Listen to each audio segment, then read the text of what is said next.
We're in the end game now.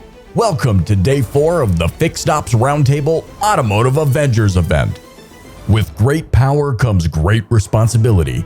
And here to supercharge the show is Vanessa Collins of Northwood University. Good morning, everyone. I'm Vanessa Collins from Northwood University. We are filling our Infinity Gauntlet with the best gems in the automotive. So join our team of heroes as we find the missing hours at the Fixed Ops Roundtable's 22nd event. Automotive Avengers, assemble.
Suit up and join the action using the chat feature on the right-hand side of your screen. Just be sure to select everyone and not just hosts and panelists.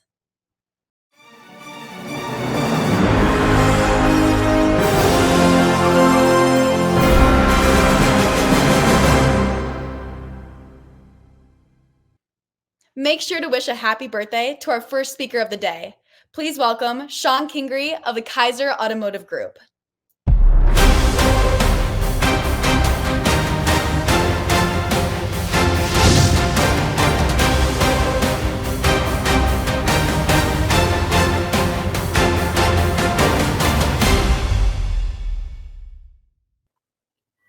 Good morning and welcome to the Fixed Ops Roundtable. It is day 4 of our Automotive Avengers event. We are a week out from the big day of giving thanks, and nobody better to join us than the birthday boy himself, Shon Kingrey. Happy birthday and welcome to the Fixed Ops Roundtable. Well, thank you, Ted. I'm honored, and it's a privilege as always. And again, as I know we all tell you every day, thank you for all you do for fixed operations. Thank you for all you do. And you know, Shawn, we were worried there after the last event that you might not be with us here. I gave it a good effort. I tried my best. I mean, you know, I had a little bit of a heart attack and tried some stents, and that didn't work. So heart attack failure number 1, stents failure number 2. Tried some open heart surgery. That didn't work either. I gave it my best effort though. Everyone has been asking about you. You're not even aware of all the texts and all the communication that happened in the last 7 to 8 weeks. So much going on. So take us, first of all, you look great. You look fantastic. You look like you lost some weight, and you look much healthier. Yeah, Jenny Craig has nothing on me. I mean, there's better ways to do it, but yeah, I'm down a little bit over 20 pounds. Obviously, I know you and I have discussed how that's done is, you know, they've controlled my diet now. I'm a chicken eating fool, and I only get beef 1 day a week and 2 Diet Cokes a day, which some people may think that sounds like a lot. But as you know, Mr. Ings, I was plentiful north of that for a long time. North of, you know, I was hitting close to 20 Diet Cokes a day at my stride, I think. And anyway, so now I eat a lot of chicken. I eat beef one day on the weekends. And other than that, that's it. Okay. So you look great. Thank you. And you feel good, right? I feel amazing, you know, free to drive, free to fly. The only restriction I have is still lifting, and that's going to be a while. And that's the 20 inches of wire and 11 screws that are keeping the chest together. So as long as I don't sneeze, again, sneezing is my enemy. Yeah. I've found that out. Yeah. Yeah. Right. Yeah. True. All right. So take us through what happened. It was a Monday. Mhm. I remember we had an after dark show. I talked to you before that, Yes, sir. and you had come on there. You were even commenting, and I didn't hear from you until Tuesday, and I missed a call and a few texts on my cell phone. By the time I looked at it, maybe half an hour had elapsed, and you wanted me to call you. All right. So for about 3 months prior to the heart attack, I was struggling with heartburn, and I'm inherent. I've had high blood pressure since I was 18. I had high blood pressure when I was in the Marine Corps. It's just something I've had. I inherited it. Well, I was going to the doctor, and they were putting me on a ton of heartburn, and I don't know. They had a GERD. They had a bunch of different names of what they were trying to diagnose me with, and a lot of pills. And I was up to 3 or 4 bottles of Tums a day, literally a day. I had an Amazon bottles of Tums, and I got to That's tell a you, sign right there. yeah, I know it's a sign, but Ted, I was going to the doctor, and I'm gonna go what Shawn Butler says: listen to your body. Okay, I really was going to the doctor. I really was trying, and I didn't realize how bad the Tums habit was till I got home. But we'll get to that till after the surgery and stuff. But on Monday, I woke up Monday morning, and I knew something was wrong because I literally couldn't breathe. I mean, my chest felt like a freight train hit it. You know, I know they say some people like a Volvo sitting on your chest. No, mine felt like a freight train hit it. And I knew I had a little bit of a problem, but, you know, I'm a car guy, so I went to work all day. On Tuesday morning, I had 4 or 5 procedures scheduled at the hospital. They were going to, you know, do a stress test and stick some stuff down my throat and put me out to see if they could figure out what was causing this. They figured it was an esophagus problem. Well, as everybody at this point knows, I flew in Kathy Bates, a friend of mine, because this was a surgery where I knew I couldn't drive home, or a procedure. So I flew her in on Monday night, and she flew in at 10:14 at night. When she flew in, and I'll make this quick, I was standing outside waiting for her, and I was standing next to the post sitting outside, and I was kind of leaning over the post. And she goes, "What's wrong?" And I said, "I just can't shake this. I've had it all day." And I hadn't spoke to her much that day. I took her, we got in the car, got in the truck, I drove her to her hotel. When I got to the hotel, I was in trouble. And at that point, I got her to her room, and literally I was on all fours, and I couldn't breathe. I couldn't move. And she said, "Is it radiating down your arm?" And of the few things I remember, I said, "Yeah, I can't move my left arm." And I couldn't move it at that point. And she said, "That's it. Either we get in the truck, go to the hospital, or I'm calling 911. And at that point, Ted, I told her I couldn't walk because I wasn't getting up. So she called down the front desk. They called 911. They were awesome. Ironically enough, the EMT that picked me up, or the paramedic that picked me up, his son-in-law works for me as a technician in one of our Ford stores. It's a small world. They took me to the hospital. You know, instantly they do the blood work and everything else. And you have a troponin number or whatever they call it. And it's supposed to be in the lower 20s. And I was 1958. And they said, "Well, congratulations, you're having a heart attack." I said, "Well, thank you very much. I appreciate that." So they said, "Tomorrow morning, we're going to take you to the cath lab. We're going to do some stents." So on Tuesday morning, and again, I don't judge anybody, but I got to tell you that on Tuesday, and I've never done a legal drug a day in my life. I don't do drugs, never have.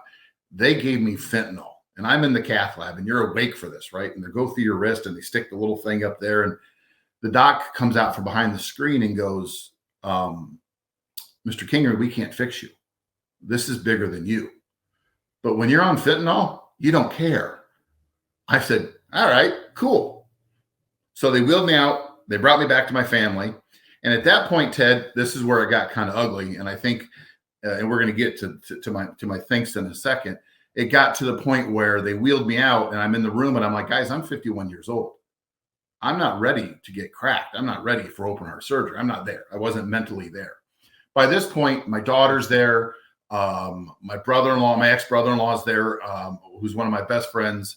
And I said, "Guys, I'm not doing this." So the doctor walked out, and the doctor that did the cath isn't the same doctor that did the open heart surgery. No. This doc walks out, and he says, is there a problem here? And I said, "Doc, I'm not ready to do this." And his exact words, and as clear as I'm looking at you right now, Ted, he looked at me and he goes, "That's okay. If you let me do the surgery, you got 100%. If you don't, you're not here on Friday. I can't keep you alive." So then my daughter, Jalissa, who you've now officially met, was pretty clear that we're doing the surgery at this point. So, and of course, she brought my grandson in the room, which was probably a little unfair because I'm a little jilted towards that one. So anyway, long story short, on Wednesday, they did the surgery.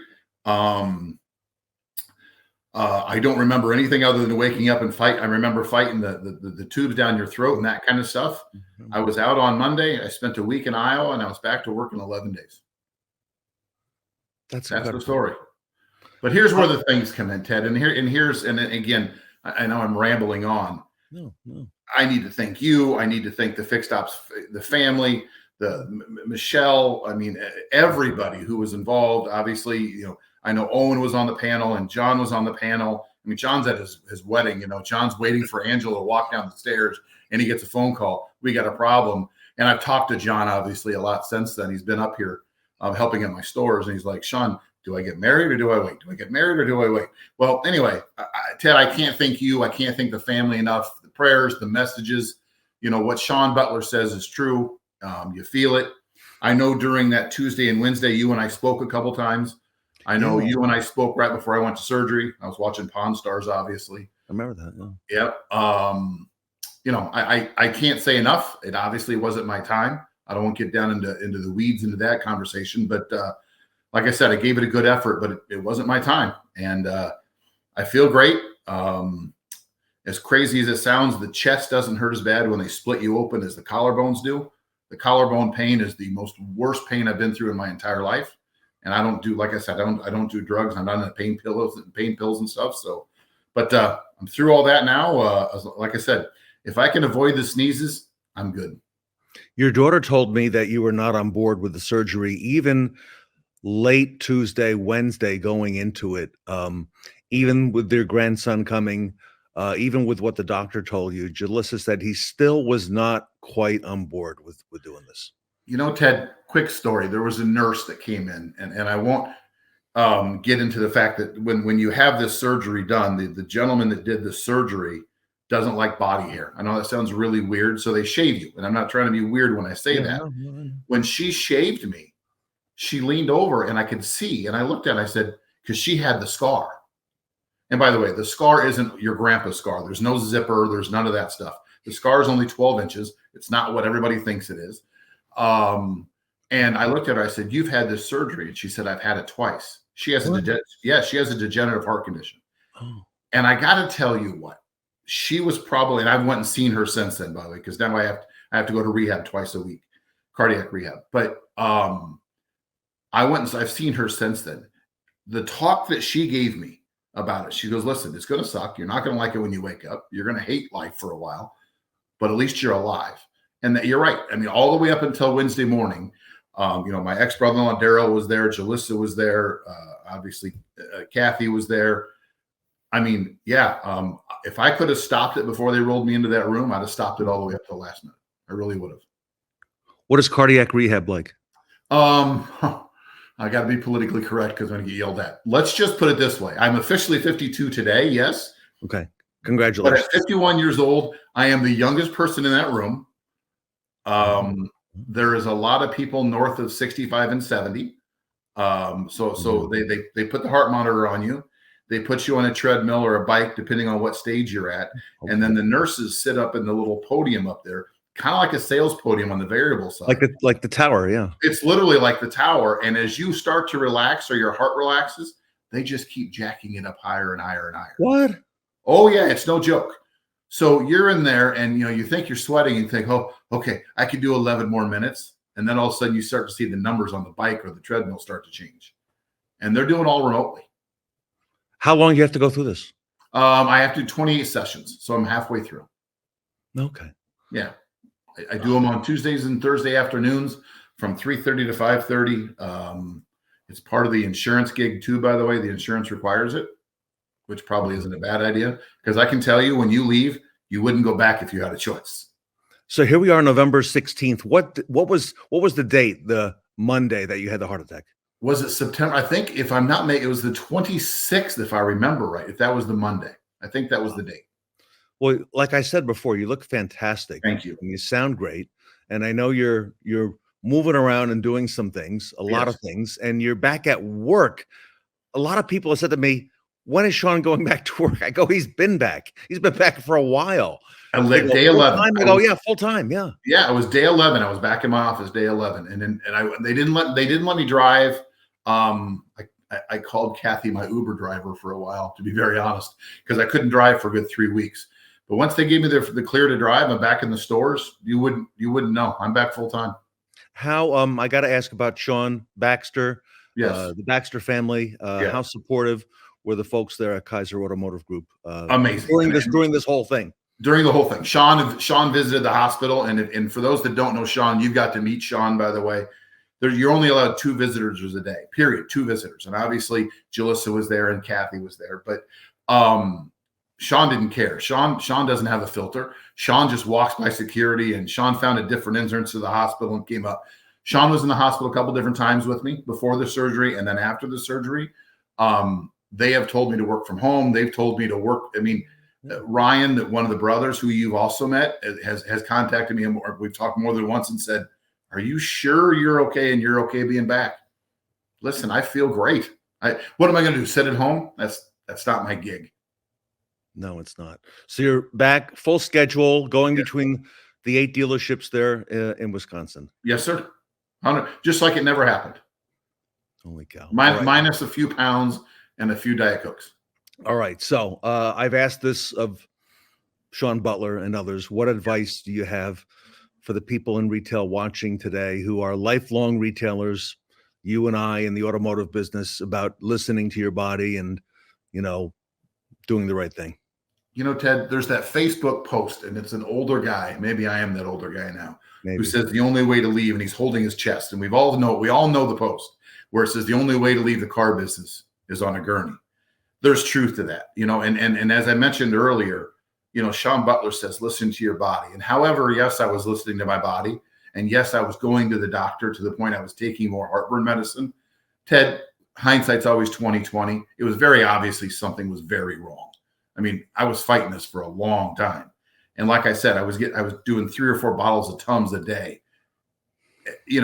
At some point in time, I probably should have stepped back and said, okay, doc, we're probably beyond where we are at. I probably wasn't clear enough. And that Monday, because by the way, the Widowmaker was one of the arteries that they had to move. They had to bypass on that Monday, because I did work all day that day. Like I said, you and I spoke that day. I watched the After Dark special that day. And probably at that point, I knew Monday something was very wrong. Okay. All right. So what does the future hold for Shawn Kingrey? This is behind you. Diet Coke, unfortunately, behind you as well. Yeah, right. It's your birthday today. Happy birthday. Thank you. Coming into the end of the year. What's the future hold for you, Shawn? And what changes are you going to make, and have you made? Will you continue to make? And what do we have in store for us for the future? Because we want to keep you around. Well, thank you. Well, I'm not allowed to say this goes back a year ago. You already know where I'm going to go with this one. I'm not allowed to say that I'm in Q4 anymore. Okay. So we're going to back up, and we're going to call that a halftime break. All right. Or if we're fair with that, we're going to call that halftime. Okay. I guess I'm figuring I'm 52. I'd like to do this till I'm 62 or 63. And then I'd like to spend some time with my grandkids. So I'd like to say I've got 10 years left. That's my official new goal. I've got 10 years left. Shawn Kingrey, one of the leaders in our industry in fixed operations. He's the vice president of fixed operations at the Kayser Automotive Group in Wisconsin, a great resource. I know that a lot of people in our industry reach out to Shawn Kingrey with questions on what they could do with their dealership situations, with their groups, with their personnel. He's a fantastic insight he has into our industry. So, Shawn, thank you for all you do for our industry. Happy birthday, and happy Thanksgiving to you and your family. Well, thank you. And again, Ted, thank you to you personally. Thank you to the entire Fixed Ops family for everything you've done the last couple of months for me. Guys, it's the truth. You feel it. You feel it. It helps you. That's all I can say is thank you. I can't say thank you enough, Ted. All right. Shawn, great to have you. Thank you, sir. And I'm glad it worked out well. Thank you. So well. Shawn Kingrey, everybody. Happy birthday to our friend Shawn, here with us this morning at the Fixed Ops Roundtable.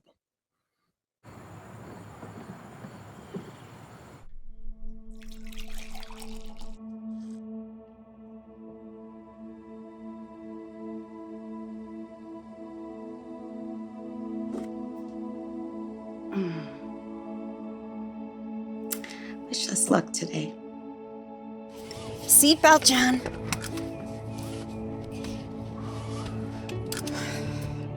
What are you forgetting?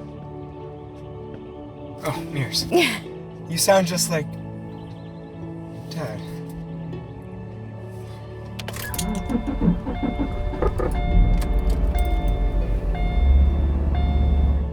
Hey, Mom, where do you find the oil stick thingy?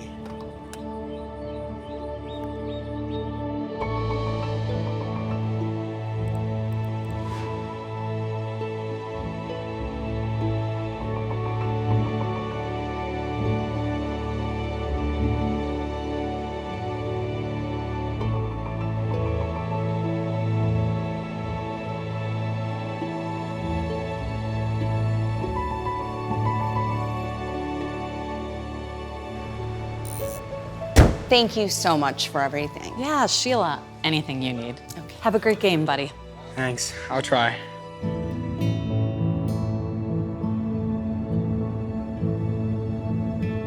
It's your first time out. Relax. Have fun.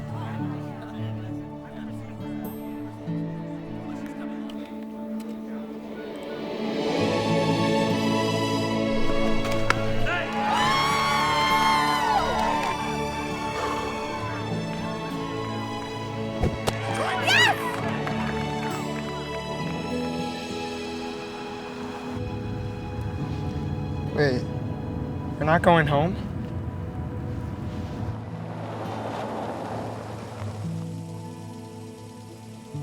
Mom, can I?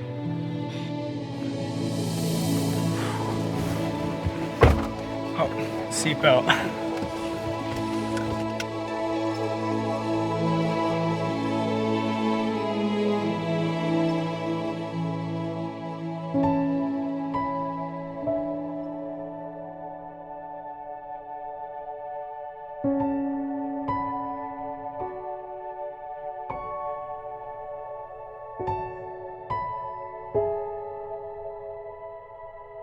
That was awesome.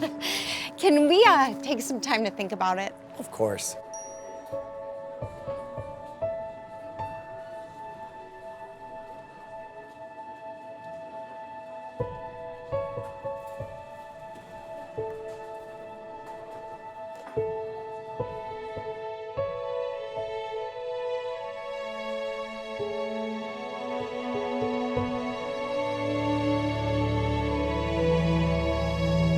Mom.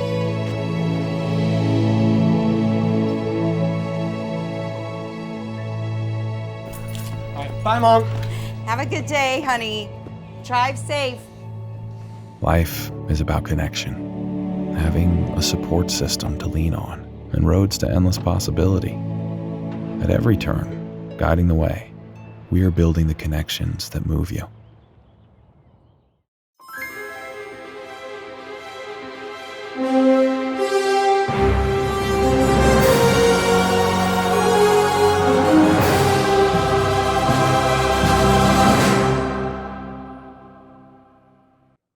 We'll keep you in the loop for our next segment. It's the EV Loyalty Loop panel.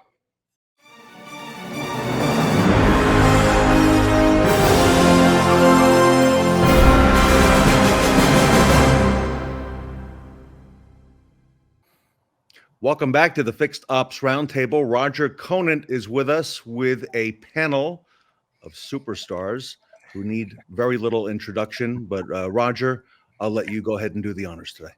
Thank you so much, Ted. Yeah, I'd like for each one of the guys here, which the audience should be familiar with, but we get new people all the time tuning into Ted's deal. And I'd like to have the guys that are there introduce themselves. We'll start with Tully, then Mike, then Robert. Great. Well, Tully Williams out here on the West Coast with my good friend Mike from the Nilo Company. 102 years in operation. Glad to be on the panel, my good friend Roger. Thank you, Tully. A real supporter for me always.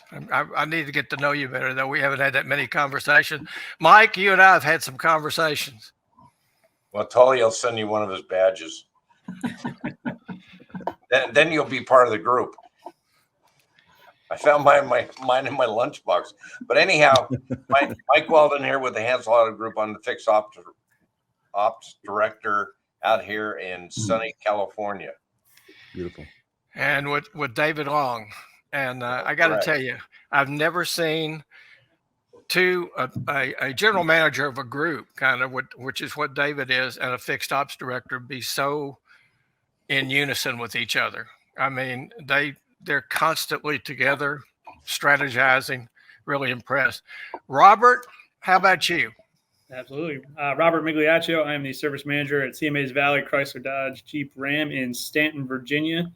Part of CMA's Auto Group all throughout Virginia here, and we're close, Tully. We're coming up on 100 years this year. We're not quite over that mark yet, but we're coming up on 100 years and taking care of our customers. That's awesome.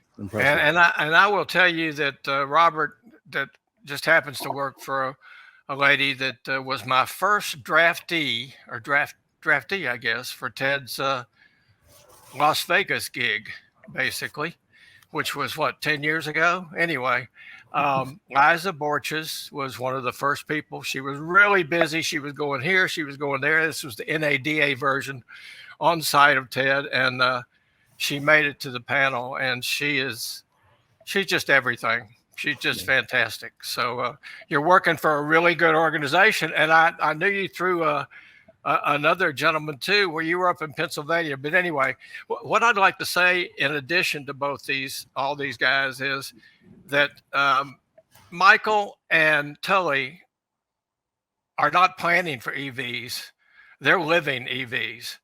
And a lot of the panels, a lot of the discussions are all about the problems, how many are going to come, when, and are they growing? And you know what? We're here, folks. We've got them. And you couldn't pick two more traveled, what do you call it? The scouts that go out and scout for the military and find out what's going on before the military. These guys are our scouts. They've already been under fire, so I really want to get their feedback. And Robert, I predict that Liza Borches will have the EV model for groups. She has it now. She'll have it in the future. She is really committed to EVs. And so let me jump in a little bit and say, we're going to talk about the solution today and not the problem. Okay, because there are plenty of problems with EVs, and we've heard a lot about them. But what I'd like to talk about today is where we are. Instead of the State of the Union, let's talk about the state of EVs in the service lane. And I, about a year and a half ago, when I was preparing another panel for Ted, I happened on a Les Silver segment that was just, everybody should watch it. Ted says when Les speaks, what was that investment firm used to say? Was it E.F. Hutton or somebody who said, everybody drops and just listens? And he put on a 20 minutes that every person and decision maker in the dealership should watch about EVs. And I'm going to read something from here, because not for you guys know it, but I want to read the essence of what he said at the end of it. And I'll read it. It said, with EVs, dealers have an opportunity to do it right, to educate the customer from the time of sale on what's needed to protect the investment in the vehicle and aggressively market those services. This retention focus is an opportunity dealers had for dealers. Dealers had this opportunity before to shut out the aftermarket, but instead, most took the attitude that we have more work than we can handle, and they blew it. Hopefully, history will not repeat ourselves. That was profound to me, because with all the speculation about it's going to be less work, we're not going to make as much as we did before, there'll be less hours, to Tully's point of view. I think a chance at really getting a customer for life with EVs is really going to benefit. I think that's really the high point of what the future offers with EVs. So I'd like to start off by asking, what have you had to adjust your service model, especially Mike and Tully, to adapt? And I'm sure you're still adapting to the EVs that you're seeing every day. Let's start with Mike.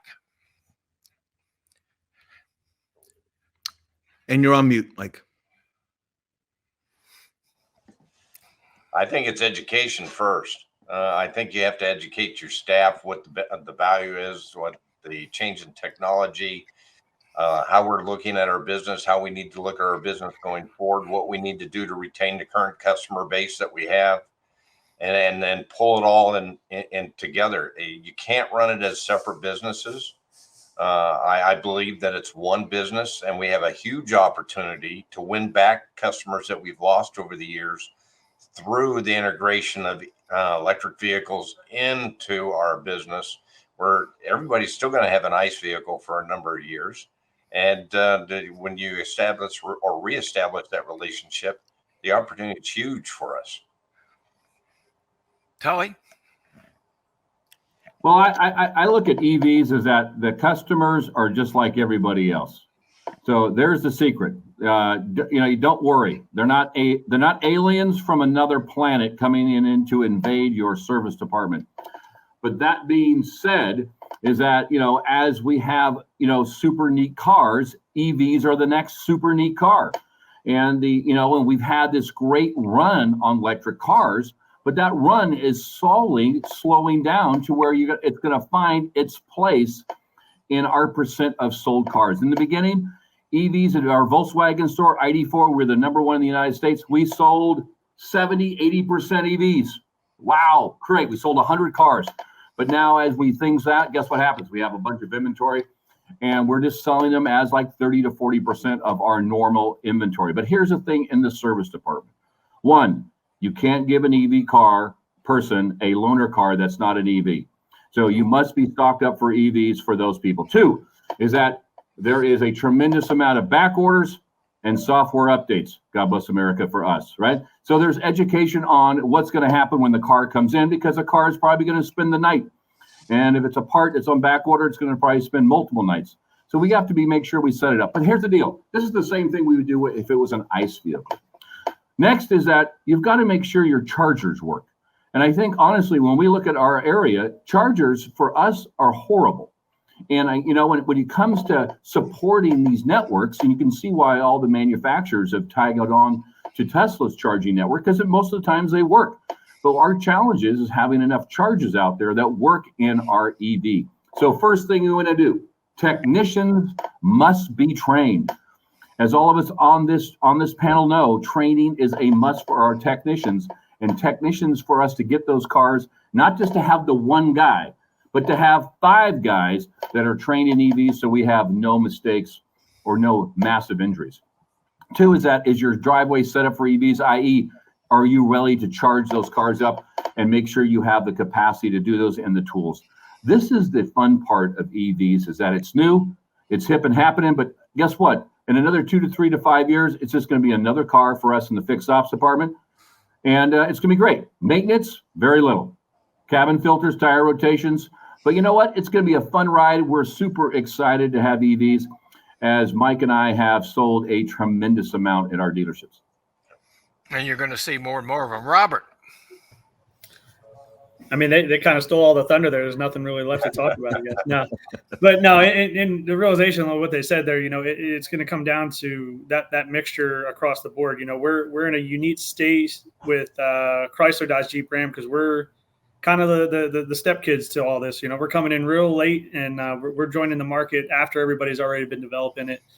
Across our auto group, though, we also house Nissan, Volkswagen, and a bunch of other brands that are already kind of in the square footprints of what they're doing. So our setup here from the gate, like they said, is being prepared, being ready, having the EV stuff here, having the equipment ready, having the technicians trained. That's been huge in implementing what we're doing, kind of moving forward. But the biggest focus, I think we've really kind of been really diving back into that community of it as well, and being part of that EV community and showing them, thus part of the reason why I'm here when you talk about these two heavy hitters in the EV world and what they have, and especially being in California, we don't have emissions as stringent here in Virginia, but we do have a large group, a large following through the Richmond, Charlottesville, and whatnot, Eastern Board area here. So when we look at the structure of what we have coming in, these customers are no different. They're the same customers. They're actually smarter a lot of times. They know a lot about the vehicles, the the functionalities, the in and out. So it really think training and understanding the cars again is going to be the biggest thing.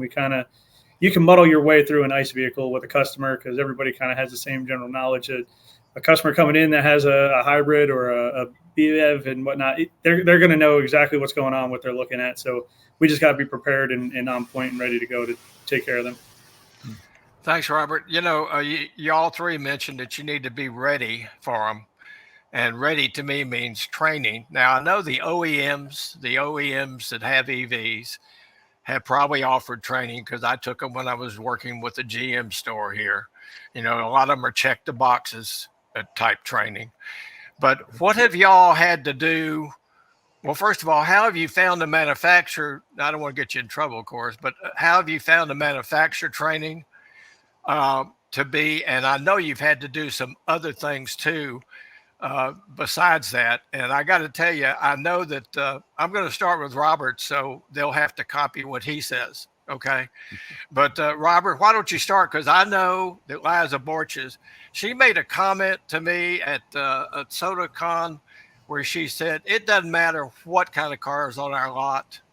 We've got to be ready to be the trusted advisor. And that is it. And no, that's definitely it. And if you follow the group at all and anybody sees, it's not too published, but we're getting into it. One of our steps that we took to kind of move forward with getting involved with this and being ready for the customers like that and having the training is we actually have a electric group throughout the auto group itself. So we have what we consider the panel of experts from sales and service from each store that all gather pretty much quarterly and go through any form of training that we can get to come in, any kind of speaker, any kind of information, and go through everything electric in automotive, whether it's for the buildings itself or for the cars, but everything that we can do primarily based around the vehicles themselves and making sure that then gets transferred down to us in it. It's funny you say, kind of get the manufacturers in trouble. It's surprising how deep they've jumped into it. I think it's actually the opposite. I think the training that they're trying to give on that has been above and beyond what the regular basic training has been for the other stuff. I just recently finished a course that was a required course for us for our training.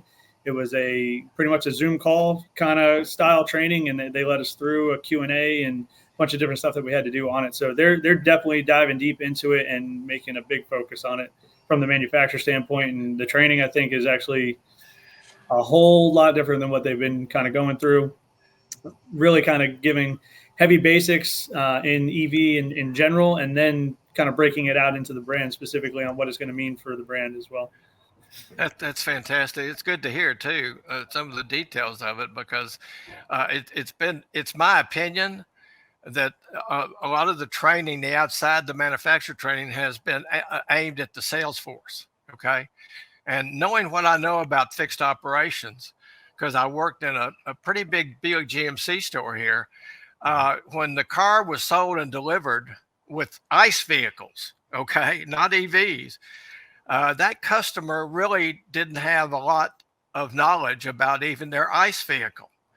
So service had to really be the educational arm. And I think with EVs, it's not going to be any different. I see that you guys are going to be the educational arm you're going to be the main educational arm. That's what I think. Okay. Talk to me a little bit about what you've done training wise. Well, I think when it comes to tech training, the OEMs are a huge deal in getting that done for us. And we have a brace training as all great dealership groups do. So, with our Volkswagen, we have 5 techs instead of 1. Our Volvo's the same way. I think the OEM training is spot on for us when it comes to the manufacturer for the technician side. And then, of course, the support has been good because it's new. And you know what? They have a lot of problems. And the good thing is that we're still learning how to build EVs, and we're getting better and better at those as they get better quality. The next piece is the service advisor, and that's where the training usually lacks because, we take, as you say, check this 10 boxes and make sure they're all above, and then you passed. And I think that you're looking at OEMs, and some OEMs are more advanced than others. I'd say Porsche is probably the most advanced when it comes to training, is that they send our advisor for 3 days, right, like a sales training, to the track, and they get to drive the car and talk to the engineers. And I think those are wins for us because as you said, the service writer trains the customer on how to use the car. And I think some of the other manufacturers are trying to take that approach where they're sending their technicians. So we sent 3 technicians to a Land Rover function to learn how to, drive the car off road. And it was a competition. We had an advisor, we had a technician, and we had a salesperson go together as a team. Those are huge wins. And I think that as most manufacturers now probably are seeing that, I'm hoping that we have more hands-on training for the advisor. It could be a day, right? That maybe doesn't need to be 3 days, but that's where we really would love to have more face-to-face training. Yes, we have a lot of book training. We have a lot of online training. As Robert said, it's all above board and great, but having that online training for our service advisors to me is the next step, and also get the service manager involved as well. That's excellent. And so glad to hear some of the details of the training and also the OEM. Thanks, Telly. Michael. Well, I won't tiptoe as much, but I will tell you there's such a broad variance, when you have a dealer group between what the manufacturers perceive as essential training needs, that I picked up on 2 things that I just heard Tully say, and then Robert. One, you got to, the frontline people are the real important people to talk to. They're going to impact the first impression when that guest comes in, when they perceive that they have a concern. Then ultimately, it is our responsibility once we get it back in the shop to have enough people that are properly trained, the right people are trained, the right equipment is in place to turn that vehicle around as quickly as we can. And I will tell you, Robert, you just gave me a grand idea, but to pull everybody together quarterly and talk about the variances between manufacturers. We've got a couple of manufacturers also that are just now coming into the spectrum of electrification, and Volkswagen was one of the first, BMW was one of the first, and then some of these other fellows that are companies that are now coming into it. You just have to pull all this data together because it's somewhat confusing if you're not careful. So slow it down a little bit, absorb it, learn it, educate yourselves by it, and make sure that everybody is on the same page. Nothing's worse than somebody not knowing the importance in and out of these vehicles, because they do operate differently and there's different needs. Thanks, Michael. Good, really good feedback, guys. Tell me something. Let's talk about something that you've heard a lot of complaining. Really, is that EVs are not going to be as lucrative, or as many visits, or as much air or money as the ICE vehicles. I read an excellent article by one of the head guys at J.D. Power the other day. And of course, J.D. Power is good at doing surveys. And what he was saying was they have found that in their research that EVs are requiring just as much service as ICE vehicles. Now, that may be because they're new, they've had recalls, there's been a lot of starting type things. But that's what the article was about. Talk to me about that a little bit, what you found insofar as what you're seeing so far as the amount of work you're getting from EVs. Tully, start with you. Well, if you look at that J.D. Power's report on the quality of automobiles, the bottom cars are Pulsar, Volkswagen, right? All the electrical cars, because they're in the shop more often. So there's 2 things here. You have repair, and then you're going to have maintenance. Maintenance is going to be less because there's less to break. It's going to be cabin filters, wiper blades, and most important, are you truly in the tire business or the pretend tire business to sell it to your used car department? And I think, all of us on this thing believe that we should be in the tire business because they're going to wear faster. Then you're going to have the repair of EVs, and that is much higher than ICE. ICE cars today are built well. They all have the weirdo parts, right? We have our unique things. But when you're looking at a lot of our cars today on the EV side, is they break very well and they break expensively. So we're seeing actually our warranty dollars increase. And here's what I'm going to say this: as our Volkswagen store, 35% of our hours are EV is warranty. Okay, that's unheard of when your average is probably more like 18. right? Wow. And that's because there's, Volkswagen, as Mike said, has knee deep in EVs, and they built a good car. The ID4 is a great car. Now the Buzz is coming, and there's a lot of good stuff coming out. But I think that you must be concerned about making sure that you have the capacity to actually work on EV cars on some of these expensive and very technical updates or whatever that needs to be done. So I'm all in on EVs. The repair is much higher than the maintenance, much higher than ICE vehicles. Thanks, Tully. Michael. The other thing you have to understand is that to go off of what Tully said, the timetable to turn one of these EVs around is almost double that of an ICE vehicle. So when you talk about capacity, you got to make sure you have the right place to perform the repairs. Otherwise, they're just going to stack up on your lot, and you're going to, that just angers the guests when they can't understand why it's taking so long for us to get the vehicles through the shop. Tully talks about hours all the time. I've been preaching for the last 5 to 6 years. Tires. That's retention. And the average EV is about 18,000 miles. So you're going to see that guest on a regular basis, and you build that rapport. Guess what they're going to have in their garage? They're going to have an ICE vehicle. You build that relationship with that customer with their EV, encourage them to bring in their ICE vehicle, and you can service that as well.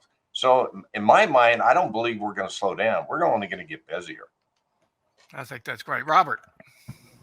Yeah, I can't disagree with that at all. I think we're actually a lot of people's fears of what's going on is what's triggering the concept that we're going to have less work. But I think this is actually just going to develop more constructive work in the shop, as you could say. It's going to be more time consuming. It's going to be more downtime in the bay. So it's going to come down to shop productivity, shop capacity, and how you're actually using your shop flow and taking care of what you're getting in and out of the shop. Taking care of the customers is going to be a big part of that, and having that infrastructure in place to do that is going to be the marketable aspect of what you have to do. The fact that you can get vehicles in and out and take care of customers. It does. It's going to come down to tires at the end of the day. Mike and Tully are 100% correct. You can't get away from it. That's going to be the bread and butter of what we're looking at with those. On a maintenance scale, the last report that we just had back from Chrysler was about a 50% decrease in maintenance items compared to regular ICE engines. So, we are dropping a lot of the basic things that we look and take for granted day to day and expect our technicians or express guys to look at and kind of populate. So the other avenue is now looking at that in a whole and what we can do to fulfill the customer's other needs as well. So what are we not in, and what other avenues can we get into to keep that vehicle coming back and coming in, whether that's offering detail services more frequently, pick up and delivery things, just jumping outside of the box to do things different on how we focus on it. And then that'll just spread out across the board on what you're doing on both your EV and your ICE vehicle at that point in time. So I agree. I think these guys are 100% correct. We're not really looking at a downfall here. We're going to be looking at a major increase, and the people that are not prepared or ready, they're going to see the struggle with it. And that's where the hiccups are going to come. Well, and to what your points, all three of your points, one of the things back to Les's statement, I really believe that people are going to be less concerned about the price, which has always been a negative with the perception of dealers that they're higher priced and this type of thing. I think the fact that EVs are new, they're an investment, there's apprehension with the consumer. I think you're going to see more natural retention on EVs just because they're a brand new vehicle and they want to make sure it's right instead of an independent garage. Just talk about the consumer for a second. Read something the other day from CDK that said, and this was recent, about a week and a half ago, said they had found that 87% of the EV intenders were planning on using a home charging system. Now, I don't know whether that's right or not, okay? I do know EVs have dropped off in the last few months, and everybody's saying, why? I've got an opinion on that we've progressed from the early adopters to now what they call the divide, the real divide. You're getting into early general consumers. You're getting more into more women. You're getting into a different group. And to Mike's point, Mike's always talked about the fact that a two-car family Okay. So tell me, what are you finding a profile, if you can, of what your current EV customer is like? Are they in an apartment? Or have you been able to develop a profile of your current customer? Mike? Well, that's the tough part. I wish I had enough to where I can go out and buy real estate to put charging systems. I think that's one of the biggest things we really haven't even looked at yet. But what we did when we got into this is that we supply chargers to any of our guests that own or rent a home that they're allowed to put one in. We've even set it up with several contractors where they can go out and bid to get these in place so that they feel more comfortable with the units, because these level 1 units that they're given when they purchase the vehicle, you got to stay home for at least 24 hours. And out here in California, everybody's on the move. There's just no time to do that. So I think the infrastructure is going to be somewhat challenged as more and more come online. I think we have to get prepared for that. I think here we have what we call Pacific Gas and Electric. I'm not quite sure that they're ready for the increase. So, there's things that we have to get ready for. The last thing, when you talk about consumers, the last 3 to 4 years, we learned a lot about consumers. Consumers now are more interested in the experience, not in the cost. And you have to be able to provide that experience to them so that they think that and feel that their investment is worthwhile. Thank you, Michael. Let's go, Robert. Kind of in the same boat here. I mean, we can't really put a realistic number to that customer base just yet. I think we're still too far out, especially for our brand here. I think our Volkswagen, our Nissan probably has a little more of a following from just past vehicles and the ability of what they've kind of been developing over the years. CDJR store, we only got a couple platforms, and a lot of ours are kind of hybrid mix. Things not full electric here. So, but the consumers that we're getting, the ones that we are, like I was saying before, are just very educated in what they're doing in the vehicle itself. So, it's funny to see a Wrangler that has electric on it, and they're taking it out and they're off-roading on it. I'm sure you guys got it with the Land Rover. They're taking them out and showing them how to use it. So it's wild when you think about that they're taking these off-road and doing things that are normal kind of process you would see with a nice vehicle, and not assume a customer with an electric vehicle would actually be out there doing. And here they are following the same trends and following the same foots of the people before them with the ICE vehicle. So, our platforms are a little bit different. I think on our brand, it makes it a little more difficult to really kind of put a finger right on the pulse of what we're going to see long term as they start to develop smaller ones. I think on our case in our stores, we'll see a bigger increase in what we're seeing. We're a little more rural. We're in the western part of the state here, a little more inland, a lot of mountains, and there's a lot of big trucks and 4x4s here, so it makes it a little intimidating. But the somewhat city areas that are around here, there's a good amount of electric vehicles that are coming around, and anything that we trade in that's electric, whether it's our brand or not, seems to sell and get right back on the road quickly here with us too. So there's definitely a strong following, definitely a good following. It's going to be, I think, a couple more years for us to really kind of put a customer base together on what we're truly seeing and try to get something together in a good avenue. Tell me, profile of the people you're seeing currently. It's everybody. So just so you know, the early adopters have come and gone. So all the propeller heads have all got their EVs, just so you know. But now what's happening today is that we have people that are working in fast food to the people that are educated. Everybody has an EV if that's what they want. I think the plug-in hybrids have been the most ones that have, I would say, it probably resolves a lot of their issues when it comes to travel. Right. So, Volvo has a very popular plug-in hybrid that is very popular. It's even more popular in their EV models. But, it's all about what people want. Right. And I think today everybody has them. The ID4 really opened up the market for us and our brands to everybody. The lease on them is not, maybe it's not a Tesla lease, but I'm telling you, it's not that. Almost all the employees got one when it first came out because they were so inexpensive. So I think it's everybody today can get an EV. I don't think it's a profile anymore. I think it's, it doesn't need to charge at your house, right? It does make it more convenient. But as chargers come online, a lot of our Shell stations out here in the West have charging stations now, right? Targets have the big charging stations, the fast chargers in them, right? So you're seeing more and more of those. And of course, some companies are adopting those chargers at work. So you'll see that more and more. And I think that for someone to buy an EV, they're going to look at their position. You know, do I want to go to a gas station, wait 20 minutes? You know, do I want to go to, is my work supply me? If I go to Target, I can plug in and get a full charge in 25 minutes or 30 minutes, right? That's the issue it's going to be.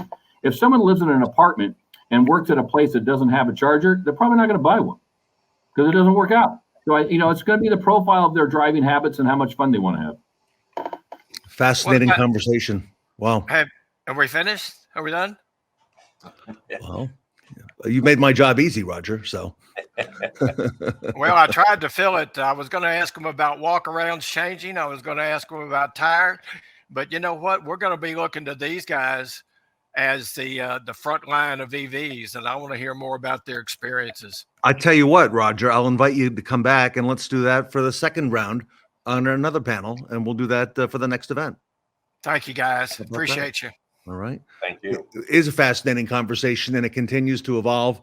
Robert Migliaccio, thank you so much. Michael Weldon, Tully Williams, and Roger Conant here with the latest on EVs. Roger, thank you for putting this panel together. And like I said, you made my job very easy. So, and engaging. Good stuff. Thank you, guys. Thank you. Everybody, the A-list panel here today at the Fixed Ops Roundtable. Thank you, Ted Ings, and welcome everyone to War Cloud Jeopardy, where the objective is, as always, is to optimize your profit. Please welcome Corey Roberts and Scott Bertelman. Our board today, Category 1, Mission Impossible, Numbers Don't Lie, Man versus Machine, and WIFM. What's in it for me? Let's go to the board. Corey. Jim, I'll take Mission Impossible for 100. Mission Impossible for 100. Previously thought impossible, it is the only company that processes warranty claims in mere seconds. Jim, who is WarCloud? That's correct. Scott. Jim, I'll take Numbers Don't Lie for 200. Dealerships use this solution to reduce warranty expenses by over 50% while simultaneously growing revenue 12.4%. Who is WarCloud? Exactly. I'll take Man versus Machine for 300. The only company that provides a solution using automated machine learning, not humans, to capture allowances, fees, additional tenths of labor, and automatically submit for payments within 24 hours. Who is WarCloud? Exactly right. And finally, WIFM for 400, Jim. The only automated warranty solution that doesn't get sick, take vacations, or quit. Who is WarCloud? Exactly right again. The answer every time is WarCloud. And for those of you watching, if you'd like to explore ways to improve your profitability by automating your warranty claims processing, scan the code on your screen or visit us at warcloud.com for a free warranty analysis today. Thank you.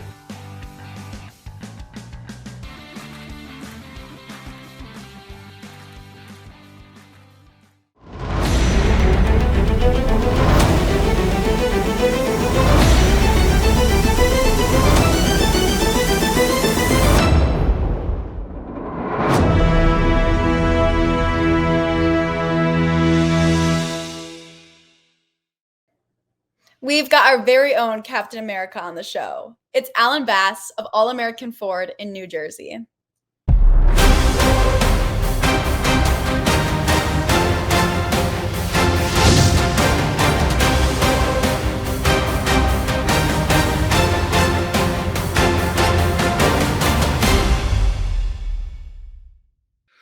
Introducing our audience to a new player on the field, one who's been in fixed operations for a long time, has a great history. Alan Bass is the service manager at All American Ford in North Jersey.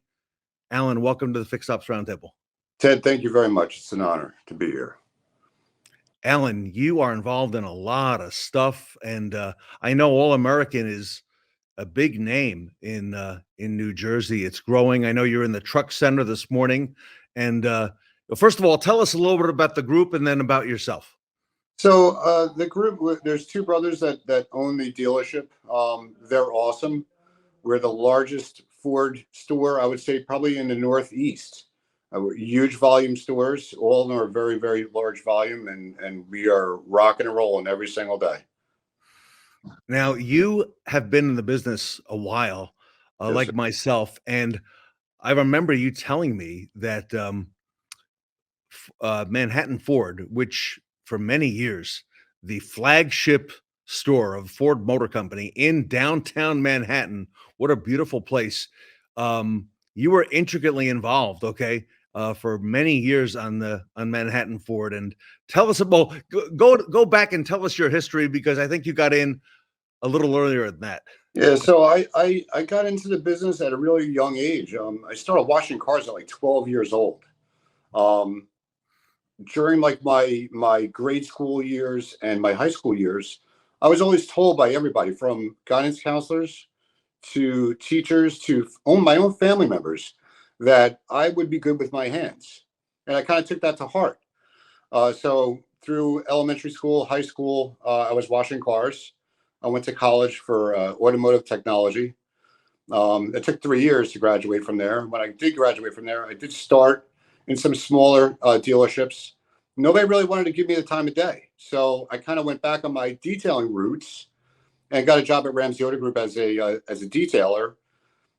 Worked my way there. I was there for about 12 years, and I was a prep manager and a used car and a detailer at the time. And I saw that I couldn't go any further. So I saw an ad in the paper for Manhattan Ford for a prep manager, which I wasn't sure if that's what I wanted to do, but I said, you know what, I'll try it. And I was there for 12 years. I went from prep manager to new and used prep manager to operations manager. And then one day I had a gentleman by the name of Anthony Calzone, great guy. Unfortunately, he's no longer with us. He was the fixed ops director.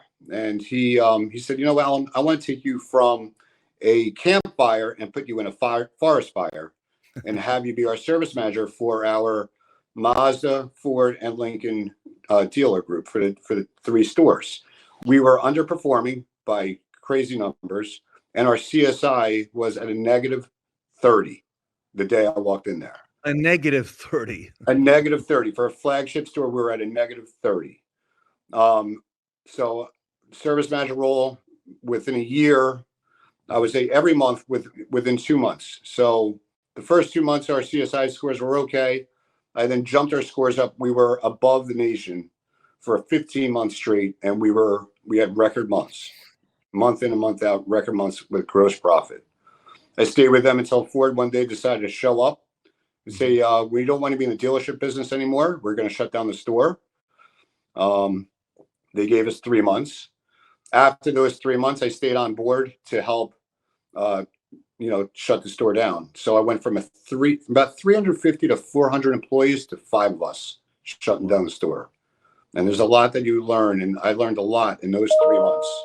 I then went from there to Bay Ridge Ford, which is probably about an hour and a half drive for me as a service manager. Did that for about 11 months. And then one day I was sitting in traffic for about 4 hours on my way home. And myself and Jim were talking for about 3 or 4 minutes, Jim Sabino. And he said, I really want you to come on. And I was like, I wasn't sure. I was a little iffy about it.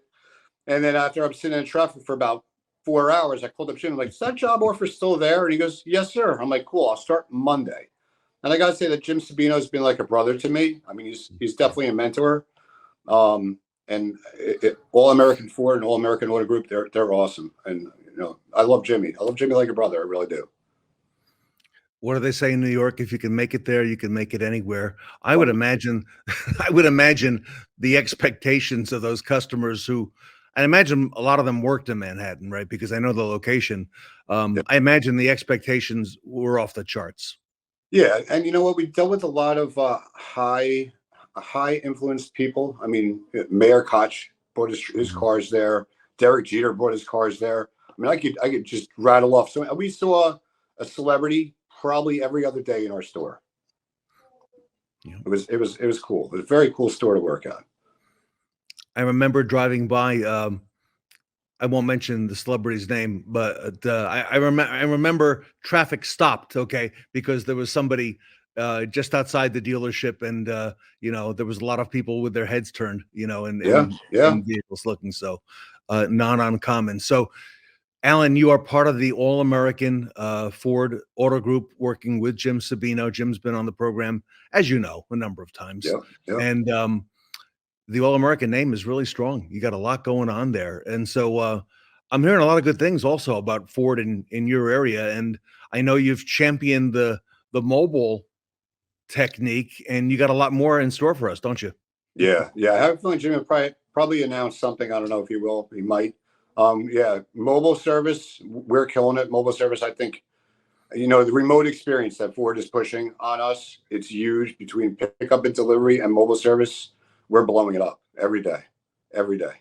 And people love it. So it's a no-brainer. It's CSI. It helps our CSI out. So, Alan, what are some of the things we need to be aware of right now that are the opportunities for dealers? Obviously, mobile is one of them. What are some of the other things that you're seeing, whether it's in service or parts? Yeah, so I think pickup and delivery is very big. I know Brian Benstock does it. I mean, he has a very small parking lot. So I think pickup and delivery is very, very important. If a client needs their car by a certain time, you pick it up at a certain time, you get it back to them at a certain time, and you're making that customer experience extra special for them. I think that's huge right now. Yep, I see that. And I think you're doing some of that as well. I saw from a video on Instagram I saw posted recently. Yes. Yeah, we are doing large amounts of pickup and delivery. Large amounts. Well, okay. So how does the future look for Ford dealers? Because there are some dealers who are doing really well with a lot of the products and a lot of the incentives that are out there. And I guess it's what you make of it from what I see in here. Yeah, so there's dealers out there, and I'm not going to mention names, but they're local. They're not utilizing pickup and delivery, and they're not utilizing the mobile truck. I mean, I've seen mobile trucks parked in the same spots when I drive past their dealership in the morning, and when I drive past it in the afternoon, or I drive past it at night. They're not going out with their mobile truck, which makes no sense to me. Yeah. A lot of opportunity there. Well, Alan, thank you so much, and welcome to the Fixed Ops Roundtable. We know you're a big supporter, and we're a big supporter as well. And we look forward to hearing a lot of great things in the near future from Alan Bass at All American. Thank you very much, sir. Alan Bass, everybody, from All American Ford in North Jersey, here with us this morning on the Fixed Ops Roundtable.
Take a seat next to the former and current chairs, Ryan McGinty and Cole Brriggs, as they offer great insight on how to get the most out of your experience at Northwood University in a segment from our pop-up event.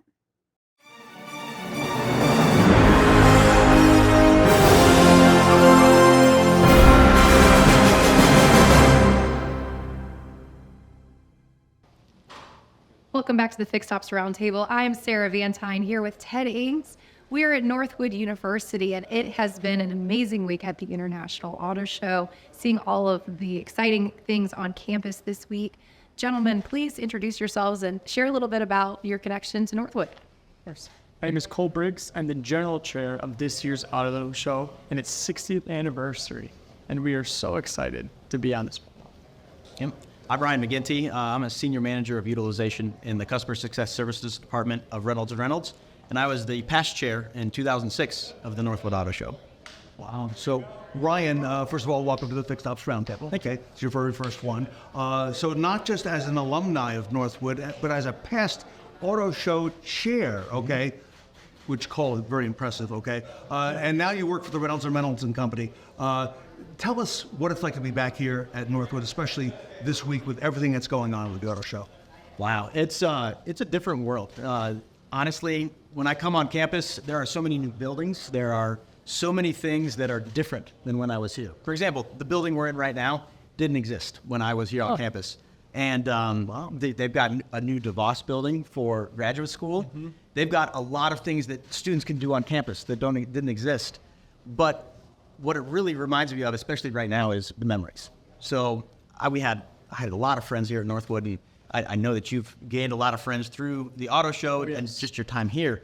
But we get to experience this with our families now. This is the first year that I've gotten to bring my entire family to Northwood during the auto show. It's awesome. And so my kids get to see what the auto show is like, and we get to experience this with our friends and their kids as well. So that is probably the coolest part to all of this, but it's also really fun to see that the donors and the alumni, they still believe in the Northwood idea, and they want students to understand the Northwood idea, and they're willing to help expand the campus and make it grow. It's so good. Yeah, it's very good. Ryan, you mentioned it's a different world. So tell us a little bit more about that. How is this going on in the way that the automotive industry is evolving? Sure. The campus is a different world, like I said, because the buildings, everything's changed. The buildings are better. The technology is better. I mean, you look at things like the Reynolds & Reynolds lab. We have upgraded and given the most enhanced software so that the students can understand how to use software in a car dealership to become more profitable and more efficient and see what it's like prior to them hitting the workforce. That is an enhancement, and that's a totally different world than when I was here before. So, Ryan, Reynolds is one of the biggest partners in automotive in the industry, helping so many retailers. And of course, you graduated here at Northwood. Tell us what you do at the Reynolds & Reynolds Company and how Northwood, prepared you for that for the future. Sure. So being a senior manager of utilization in the customer success services, I manage teams of individuals that are in dealerships on a regular basis, working with dealers and their managers on software utilization. We want to make sure that our dealers get the support that's necessary, and part of what my team does is just that. Reynolds has always had outstanding support. We have a world-class technical assistance center that people can call in, and they get answers immediately. We also have field people who are in dealerships on a regular basis. And so, the support that Reynolds has is absolutely second to none, and that's really close to my heart simply because that's part of the department that I'm in. But to tell you honestly how Northwood has prepared me for this is that Northwood is the backbone to how I started my career. Learning the basics of how a dealership is run, how everything works from parts to service to F&I to even accounting, which everybody dreads accounting, right? That is something that gave me a path for how I started my career. I was able to walk into car dealerships and talk with them competently and know what success looked like, right? Because of Northwood. I was able to say, you're going down the right path, or here's another suggestion that we could try. And if it wasn't for Northwood, I definitely wouldn't be where I am today. But Northwood clearly paved that path. And the other really cool part about it is I get to take what I learned at Northwood, and I now get to teach new people within Reynolds & Reynolds the same things that I was learning. Okay. The concepts, they have changed a little bit, and the technology has clearly evolved, but the basic footprint is still there. And so I get to take what I learned at Northwood, and I get to implement it with new associate Reynolds every day, and I still get to go into dealers and talk with them, and that's probably one of my favorite parts. Can I ask a follow-up, if I may? Sure. Based on what you just said, do you feel that your Northwood experience has given you an edge over, let's say, because I know you had a lot of choices where to go to school. Mm-hmm. Do you think Northwood is giving you an edge in what you're doing today in the automotive industry? Without a shadow of a doubt. Without a shadow of a doubt. I can tell you when I started, at Reynolds and Reynolds, we went through a 6-month training program. And in that training program, I was light years ahead of everybody else. The experiences that I had at Northwood gave me that edge. The education, the professors, everybody who was hands-on gave me that edge. That's awesome. Yeah, it's great. It's always an honor to meet past general chairs, and being the chair this year, I have to ask, what is some good insight that you would give to somebody like myself and maybe even future general chairs of how to have a successful show, but also how to have an impactful and successful career after being the general chair? It's a great question. Great question. You know, I think the first thing that I would ever say is learn to trust your executive board. Yeah.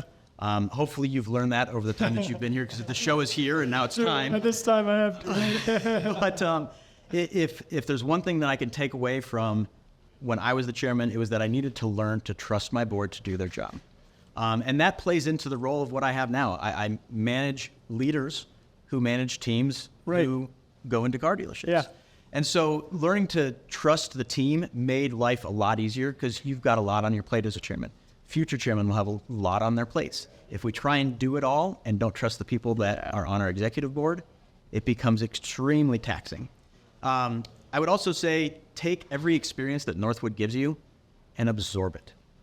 Northwood gives students the opportunity to do so much prior to going into the workforce, so they can see hundreds of examples of what they could be doing. Yeah.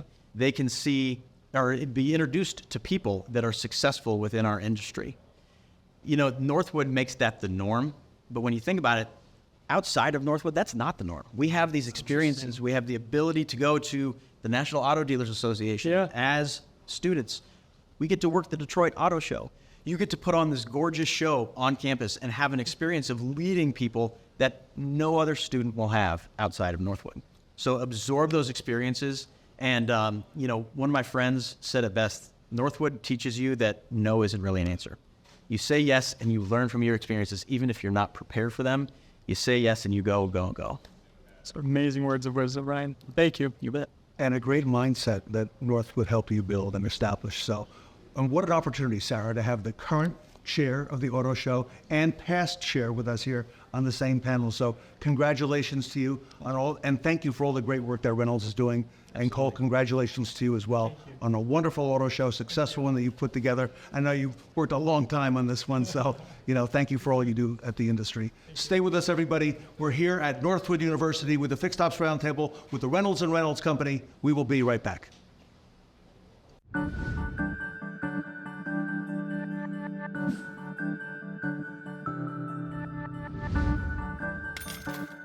As consumer buying habits evolve, it's only natural for your dealership to grow too. The key is providing a seamless, engaging experience for your customers while also ensuring long-term dealership success. Introducing Retail Anywhere, a dealership-wide process that enables you to meet your customers' needs without sacrificing what's really important to you: profitability, accuracy, and efficiency. Here's what this looks like in the service department. A customer visits your website to schedule a service appointment. She's able to view current vehicle information, past vehicle repairs, needed maintenance, and previously declined work. With the click of a button, she selects repairs needed and schedules a service appointment. She arrives for her appointment, bypasses the line at the counter, and easily checks in by scanning her mobile QR code at a self-service kiosk. She also selects 2 add-ons offered to her and drops off her keys. As the technician performs the multi-point inspection, he tracks recommended work electronically. He links images and videos of repairs to the digital RO and lets the advisor know the inspection is complete. Pricing and parts availability are automatically tied to the digital RO, so the advisor simply sends a link to the customer to review and approve the work. When the customer receives the link, she is able to see all recommended repairs, including pictures and videos of her vehicle. She accepts one of the jobs, but declines the other.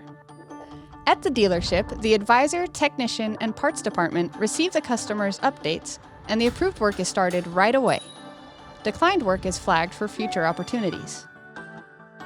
Once the work is completed, the customer receives another text alert, with a link to view her invoice.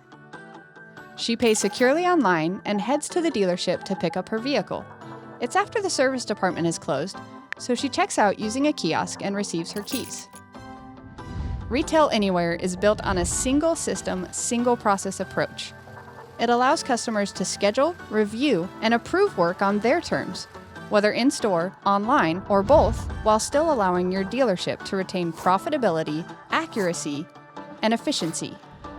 Retail Anywhere, without sacrificing anything.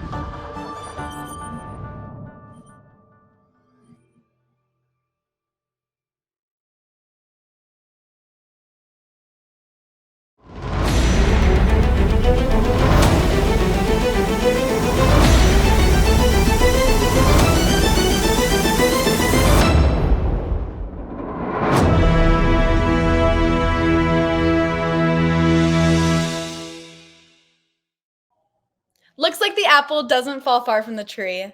Learn all about the legacy of service from the brothers at Apple Tree Honda and Acura from our pop-up in Asheville.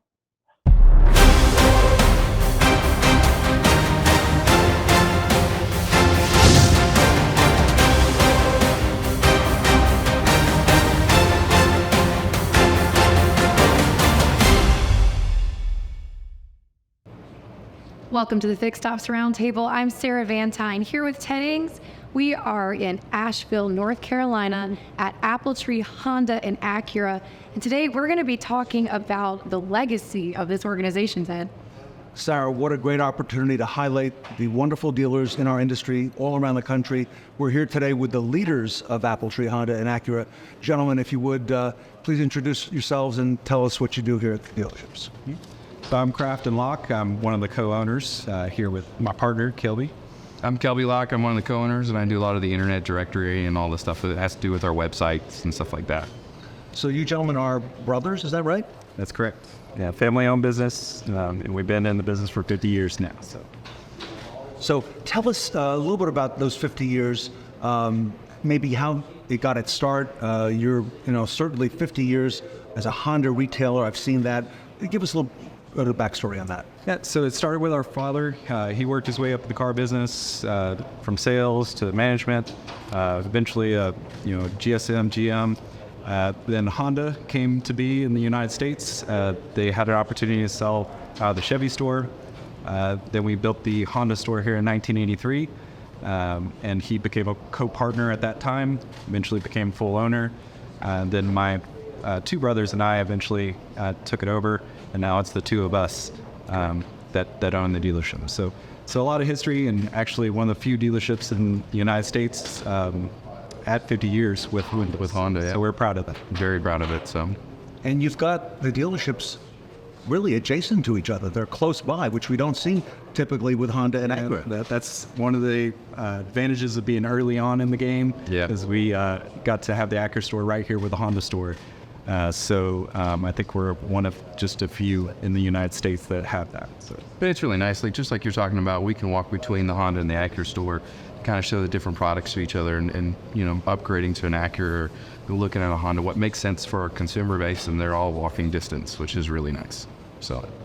Well, gentlemen, being from the Carolinas myself, sometimes when we talk to people across our industry, there's the perception that they think of the Carolinas as all these little small towns, lots of forests.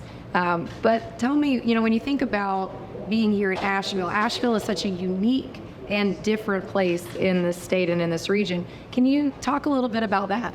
Sure. I mean, Asheville's definitely a different city that versus the rest of North Carolina. For us, I love being in Asheville. It's we have one of the water towers says "Keep Asheville Weird," and if that doesn't describe Asheville, it's the truth. And in Asheville, I mean, they started off with, it's been a very touristy spot for a very long time, from the late 1800s. With the Vanderbilt and the railroad coming in and stuff like that, and a lot of people moving in the area for the fresh mountain air and mountain homes and stuff like that. it's not just Asheville for us. It's some of the small towns in Hendersonville that we love in West North Carolina that kind of brings that culture and what we like in the area. And we're just lucky to be in a good space. So, yeah, like you mentioned, I mean, Asheville's very about the environment, getting outdoors. And so we try to do as much of that as possible too, as well. So that's one of the things I think we have an advantage here is we have the beautiful natural scenery. Plus we have, the small town feel and, larger cities as well. So outdoors, breweries. The brewery scene is huge. So it is a neat place to be for sure. Yeah. Gentlemen, it's a beautiful part of the country, and especially this time of year. And Sarah and I have had a little bit of an opportunity to see some of the things you're mentioning. From what I understand, originally, downtown was where the dealership was located at one point? It was a little east of downtown. I mean, back where it was originally, when it was down there, I mean, now it would be considered downtown, but it's just a little east of it. But yeah, it would be downtown per se, yes. Apple Tree Chevrolet was off Smoky Park Highway. Which is, So, and then... Again, we built the new Honda store here in 1983, so a long time at this location as well. Exactly. So what spurred the move from the downtown area? What brought you out this church? It was time to kind of build a new store, and our father was talking to different people at Honda about where to do it, and everybody had their analysis of where the best place to kind of put the store was, and it was that downtown, Asheville look for it. And for us, our father said, hey, look, we want to find something. We've got two different areas. You got Asheville, you got Hendersonville, and he wanted to service both of those equally because each one brings their own unique thing to the town. And so he found a place that we had the airport out here, and he wanted to kind of be right there in between both, which has actually been amazing for us because we get to service both areas without being too far from both. And that's where the name Apple Tree came from, as well as the all the apple orchards in the Hendersonville area. Yep. So that's the name. Apple Tree was originally Apple Tree Chevrolet, and then Apple Tree Honda when Honda became the franchise. So that's it wasn't a franchise till the early '80s. So we were one of the first. And what a beautiful area. Especially, seeing this morning when the sun came up.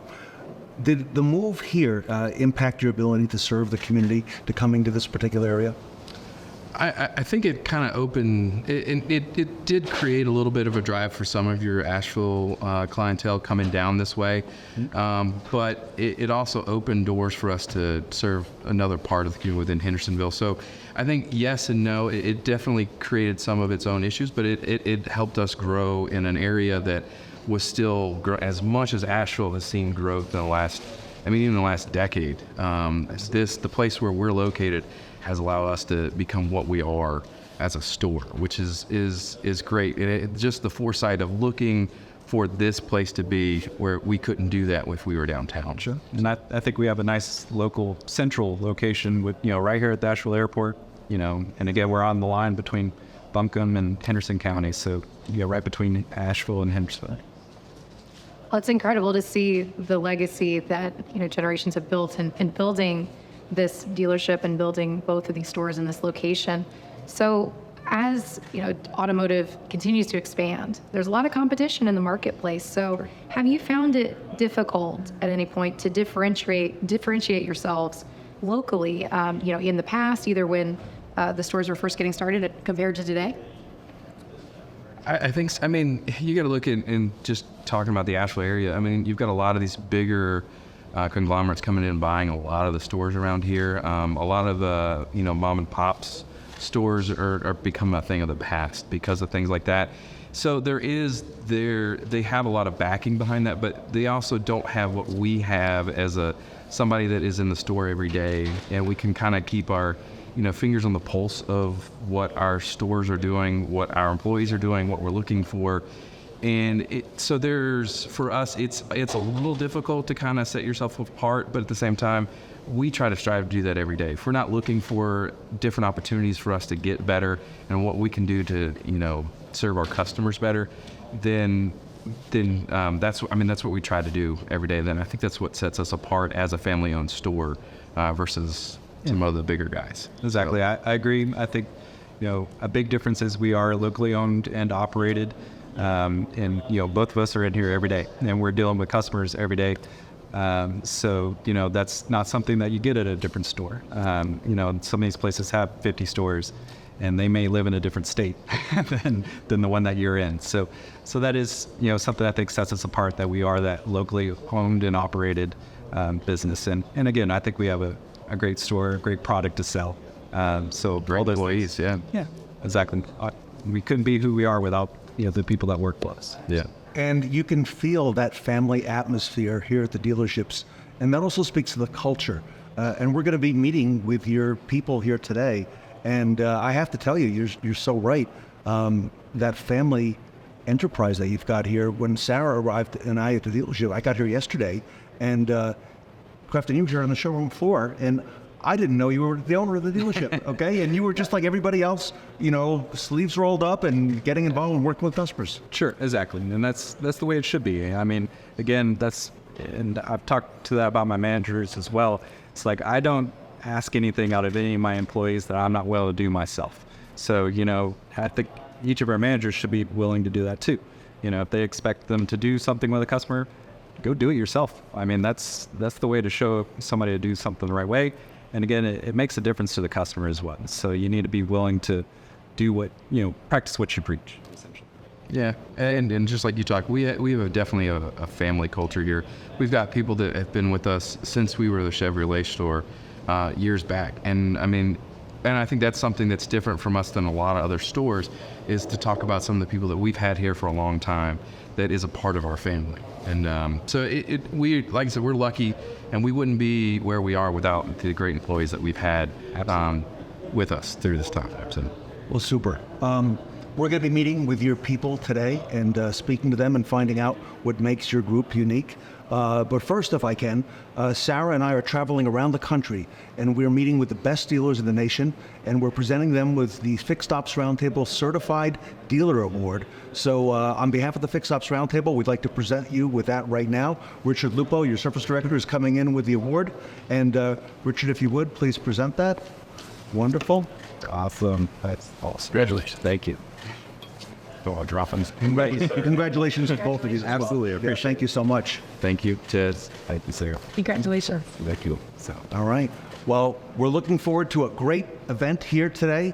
We are at the Fixed Ops Roundtable. We are at Apple Tree Honda and Acura. We're in beautiful Asheville, North Carolina. Please stay with us. We're going to meet the people of this organization coming right up. The Fixed Ops Roundtable Certified Program is designed to help preferred dealers and partners with powerful tools and resources. Learn more at fixedopsroundtablecertified.com.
This looks like a job for RepairPal. Please welcome our next speaker, Kathleen Long.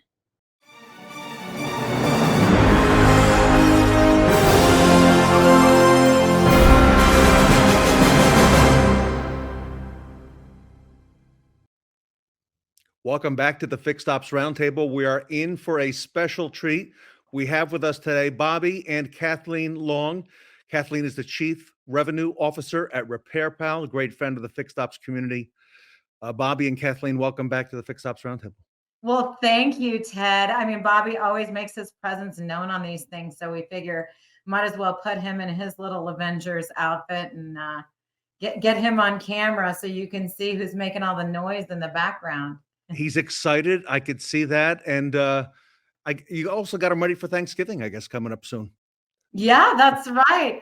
It's exciting. I've moved to Denver, as I was sharing with you earlier. And so he has to wear his fall clothes because he doesn't have very much fur. So got to keep him warm for these crisp fall days. I think he likes being on camera too, Kathleen. I think he. Yeah, he's just hanging out. Well, I want to talk to you today a little bit, if I could, about improving the customer experience and from your perspective there at RepairPal and your industry experience as well. And to just kind of start things off, the consumer's expectations, for what constitute a great experience keeps changing, right? Yeah, And that's right. convenience is becoming very important. And, a few years ago, we stumbled upon that word transparency, and now it's all the rage. How has what happened in the last 3 or 4 years, all the events in the automotive industry and the world events, Kathleen, how has that affected the customer experience? And what changes have we had to make to adapt to that? Yeah, so there's a few things that I've seen that I think are pretty important. So one of those things is, as you mentioned already, or gave me the nice setup for, is really the convenience aspect. So when we were all, crammed into our houses and trying to figure out what we were going to do with the rest of our lives or what was going on, we got very used to convenience-based services. And so that's something that I think, was already on the uptick before all of that happened, and certainly is increasing today. The second thing that I think we really came to understand is that human connection is so important. And so we opted for that. Many people kind of, moved where they were living, so they could be closer to their families, or, really reevaluated their priorities. And the way that that shows up in a business context, I think, is more so than ever, people want to be connected to their service providers. They want to understand what's going on. And they want to really have that, representation, that inclusion, that feeling that this business is for me. And I think, a piece of what's happening now as well is that there's a financial component to that. So the auto repair is getting more expensive. And for some people, their ability to afford it is diminishing or has changed in the last few years. And so all of this is coming together in an environment that means that, service, of course, is more important than ever. And I feel like I've been saying this my entire career. Every 3 to 5 years, service gets more and more and more important, which is good for me because I'm a person that's had a service focus my whole career. Yeah, so more than ever, all of this is coming together in a way that we're not going to be able to escape this time. I can't imagine going back, without all these convenience things of having them delivered to my home. And now, Kathleen, we're seeing it in the automotive industry as well. We're seeing things like mobile service coming to the customer. I can't imagine that most people want to go to a dealership and no matter what it is and wait for service or even a repair shop. So, with that kind of framing, where we are in the industry and with dealers looking to, like you said, really conserve time, okay, save the customer that valuable time. It's so important. What do you think defines a great customer experience? And what would be the most important thing that dealers are going to need to emphasize, to create those great experiences for customers going forward? Yeah, so I think we've got to meet the customer where they are. So if you've got that customer that wants to come in, then it's, dealerships in particular have this really beautiful facility that they've created, which emphasizes sort of customer ease and ability for the customer to kind of fit into that environment and to hang out. Last time my car went in for service, I actually thought, I never hang out. I thought I'm going to hang out and just see what this is like. I had the free cup of coffee. That's something that's particularly compelling to my dad. I don't know if I've ever told you Kathleen's dad's stories before, but he's a former mechanic who went to work ultimately at Boeing. He judges the quality of a dealership in part based on the quality of the coffee that's in their lobby and how easy it is for him to hang out. So I think that physical service experience is still important, but then it's a question of how do we translate that to digital? How do we have kind of an omni-channel experience? So if we're talking to the customer on the phone, we're interacting with them on chat, we're maybe, using a tool that allows us to text the customer. If the customer had their car picked up and dropped off, but we still need to communicate, with the customer about what's going on with their car. How do we have tools that enable us to do that effectively and efficiently? How do we maintain the same voice across all of those interactions, and where the customer still has that same feeling that you're taking care of them? And then how do we emphasize the honesty, the trust, the transparency, and still build the relationship with the customer? Because of course, without trust, there's no relationship between me and you, between me and a service provider, me and my friends, me and the people who work with me and for me in my business. All of these relationships are characterized by trust. And one place or one way to build trust, obviously, is with authenticity and transparency. So I think that's key. So Kathleen, speaking of which, having the right tools and strategies to do this. By the way, refresh my memory, and for the audience, RepairPal on a monthly basis, approximately how many people are visiting your website at repairpal.com? Do you know the number? Yeah, it's about 4 million people a month, Ted. Wow. Yeah. So that's the benefit of our really strong SEO strategy, which I know we've talked about in the past.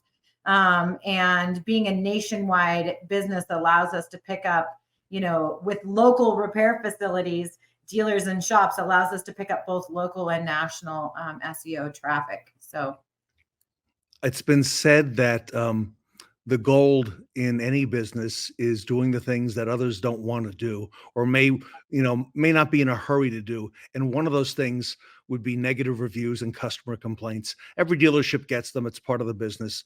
But with the right tools and those right strategies, those are opportunities for the dealerships to grow. I've seen it. I know you have firsthand as well. Give us some insight from your perspective at RepairPal on how maybe to best handle those reviews and customer negative feedback, if you will. Yeah, like you said it perfectly. They're opportunities. And furthermore, our research has showed over the years that if you don't have any negative reviews, people tend not to believe your reviews. Like if you're all 5 stars or 10 stars or whatever it is across the board, then nobody believes that those are real, because it's like, okay, but where's the one person who maybe was having an off day? Everybody expects that there's going to be some variability in the reviews. And then it's just like any other piece of feedback that you might get in your life. You can say, okay, from this perspective, that's what that person felt or experienced. And then the question is, what do I want to do about it, if anything? Right. And so acknowledging that you received it, letting the customer know what experience you want them to have. It is a great place. Problems, bad reviews, whatever, those are an excellent place for you to demonstrate your values. When a customer has a great experience, okay, wonderful. You can say, I'm so glad you had the great experience we wanted you to have. And then people are going to move on from that review, because who cares what your response is? But when you have a negative review and then someone responds and says, a negative review, let me see what this business had to say. That's where you really get the opportunity to manifest who your business is, what your values are, what your customer service principles are, how you take care of people. Because people may think to themselves, hey, I might have a problem here one day. How are they going to treat me if I do? I love it. I was just in a dealership in North Carolina, and every dealership, has to handle that balance between what their sales are, and in fixed operations, that's labor, that's parts, and so on, and the customer satisfaction. How can a dealer handle that balance and walking that fine line between the two?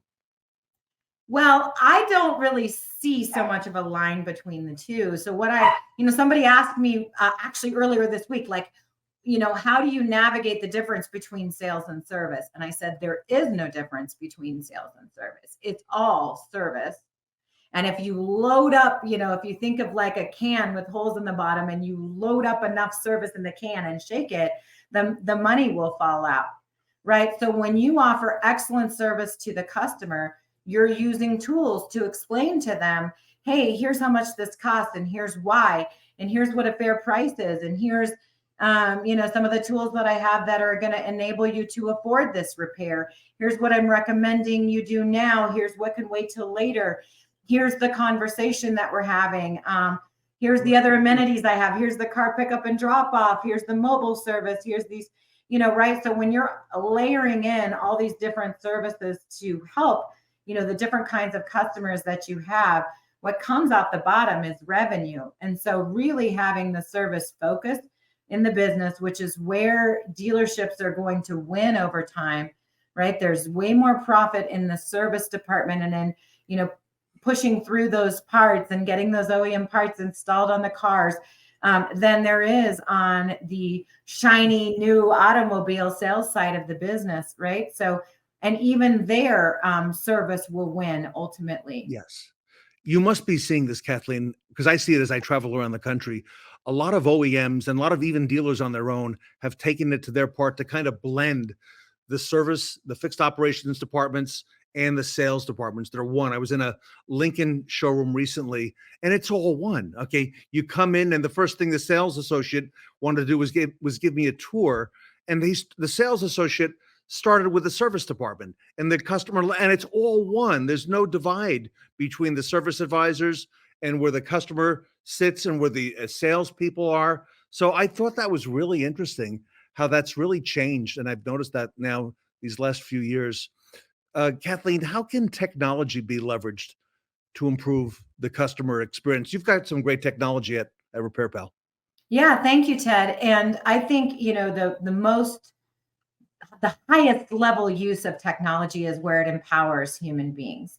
So I've been in some form of tech my entire career, and this is why, because there's ways in which you can just make businesses so much more effective. And who works in business is human beings, right? So empowering your advisors, your BDC, your, any of your service drive folks, on the sales side, your sales representatives, right? And making sure that everybody has the tools that they need, not only to do their jobs, right? But to do their jobs most effectively, giving them tools that make them feel confident in the solutions that you're providing.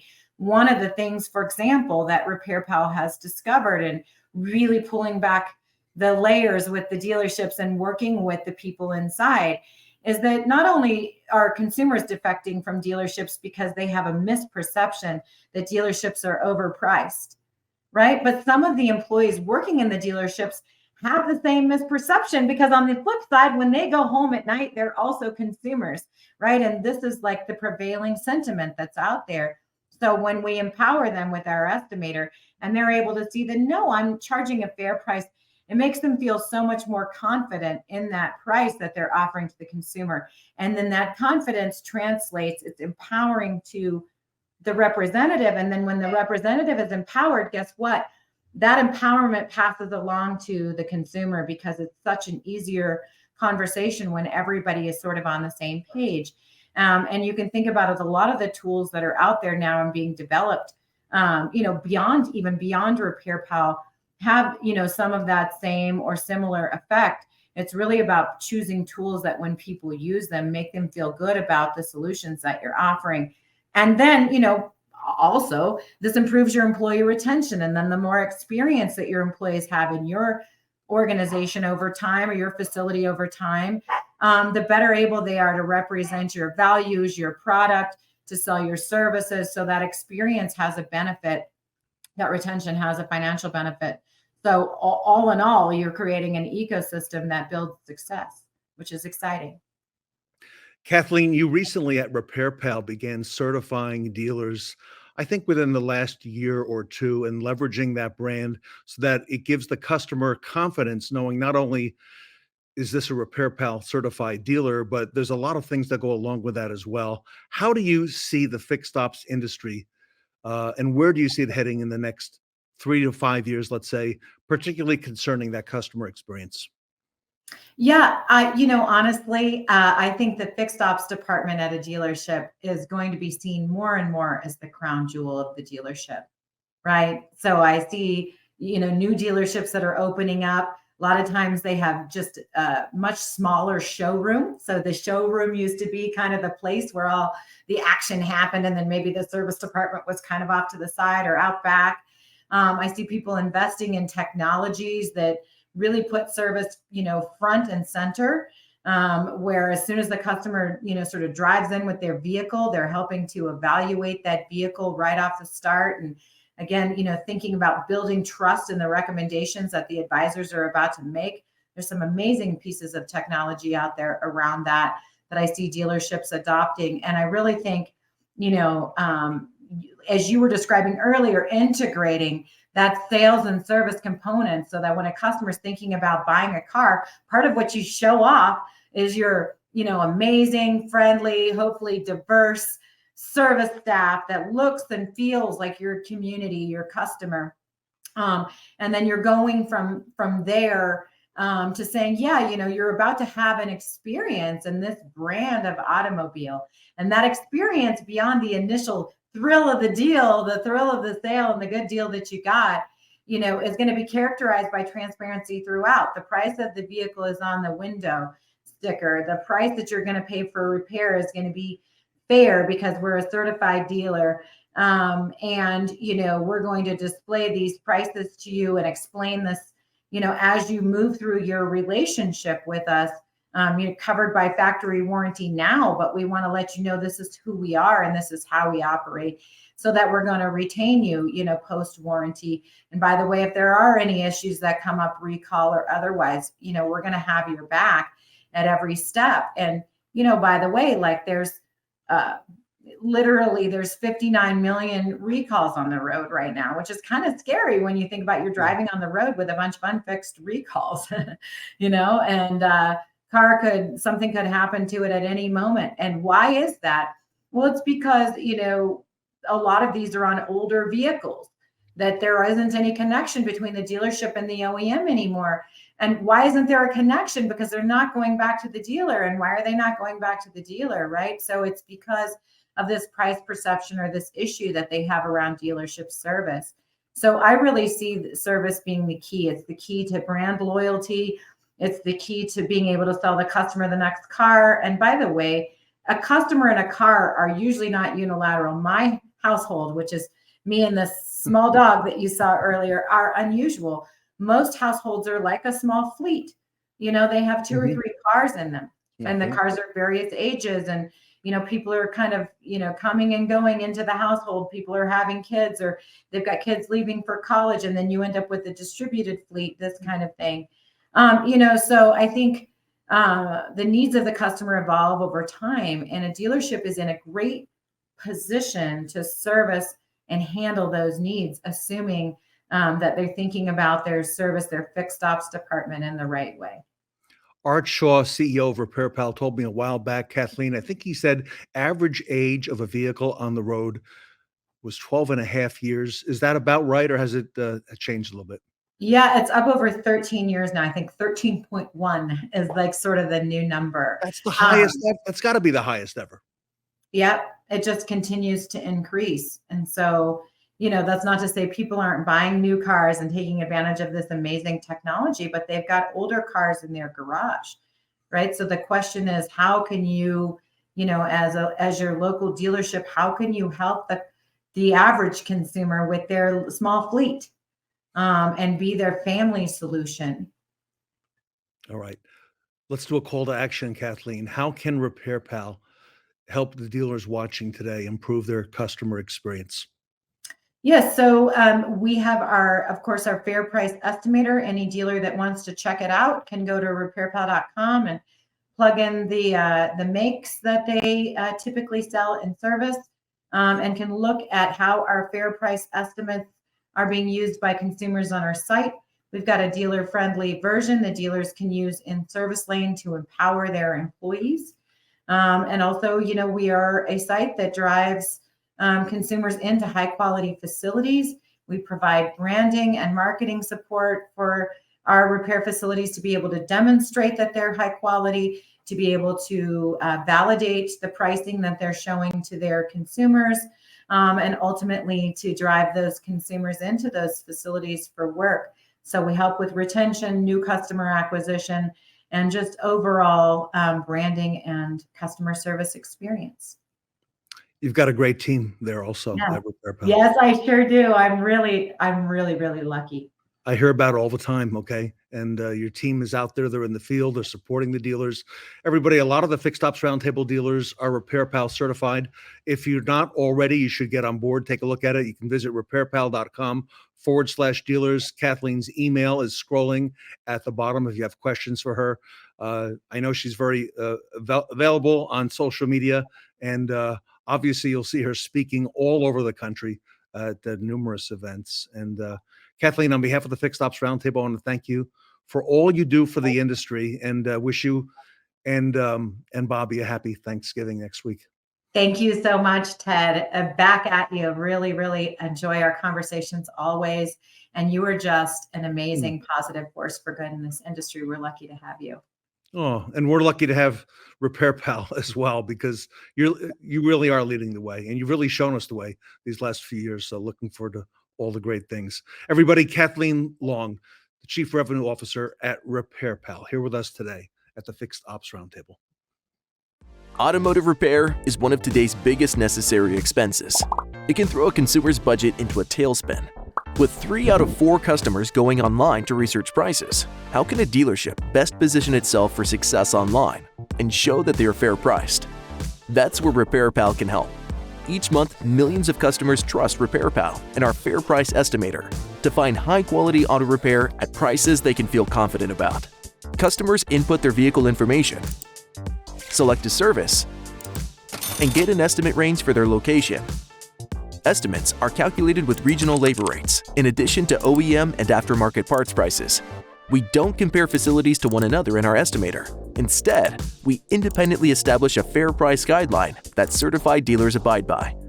Our estimator helps consumers understand what's involved in a repair and gives them the confidence to book an appointment at your dealership. What's more, you can include our estimator widget on your own website for third-party validation of your fair pricing. Learn more about our Fair Price Estimator at repairpal.com/estimator.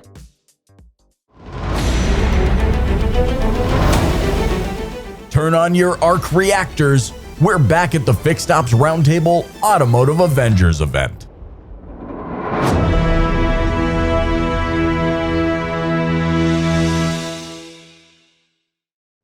Become a master at managing with a purpose with our next panel.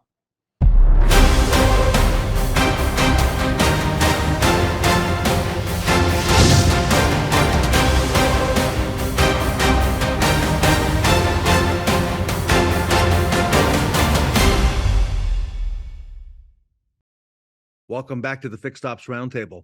We have an exciting panel with some great friends of the Fixed Ops community. Shawn Butler is here. Terrell is here. And Michael Moore. Some of the best in Fixed Ops. And Darryl, what's our topic going to be today? Good morning, everybody. Our topic today is going to be managing with a purpose.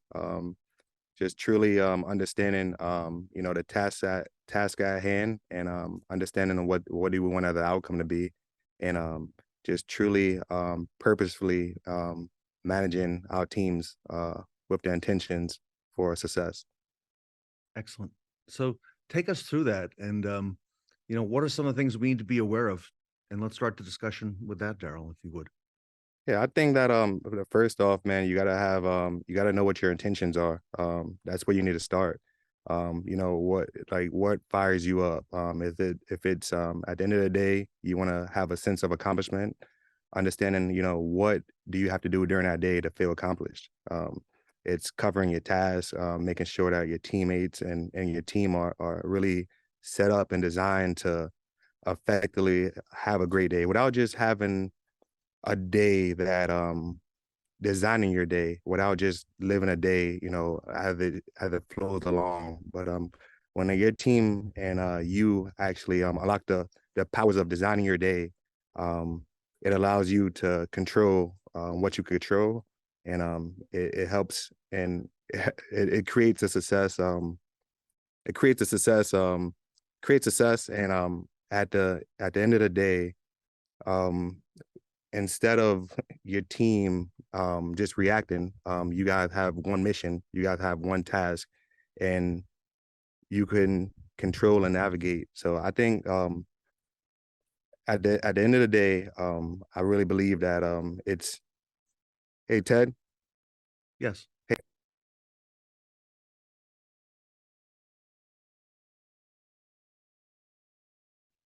Hey, Ted. Yes. Hey, I'm sorry. Could we start from the beginning? I'm sorry. I'm sorry. Can we start from the beginning? Yeah. Okay. All right. Let's start over. From the very beginning, or just when I go to you for this last segment? When you go to me for our last segment. Okay. Just let's do it. Here we go. So, okay. Hold on. Let me get my. I had so many different places where I wanted to go. I didn't know which way I wanted to go. All right. Cut, So retake. all right, we're approximately 5 minutes into it. Managing with a purpose.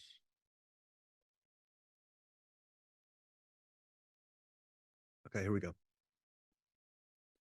So, Darryl, take us through that. What are some of the things we need to be aware of in managing with a purpose, and why should we do that? I really believe that managing with purpose, you got to have intentions, and you got to set your intentions up with the beginning of your day.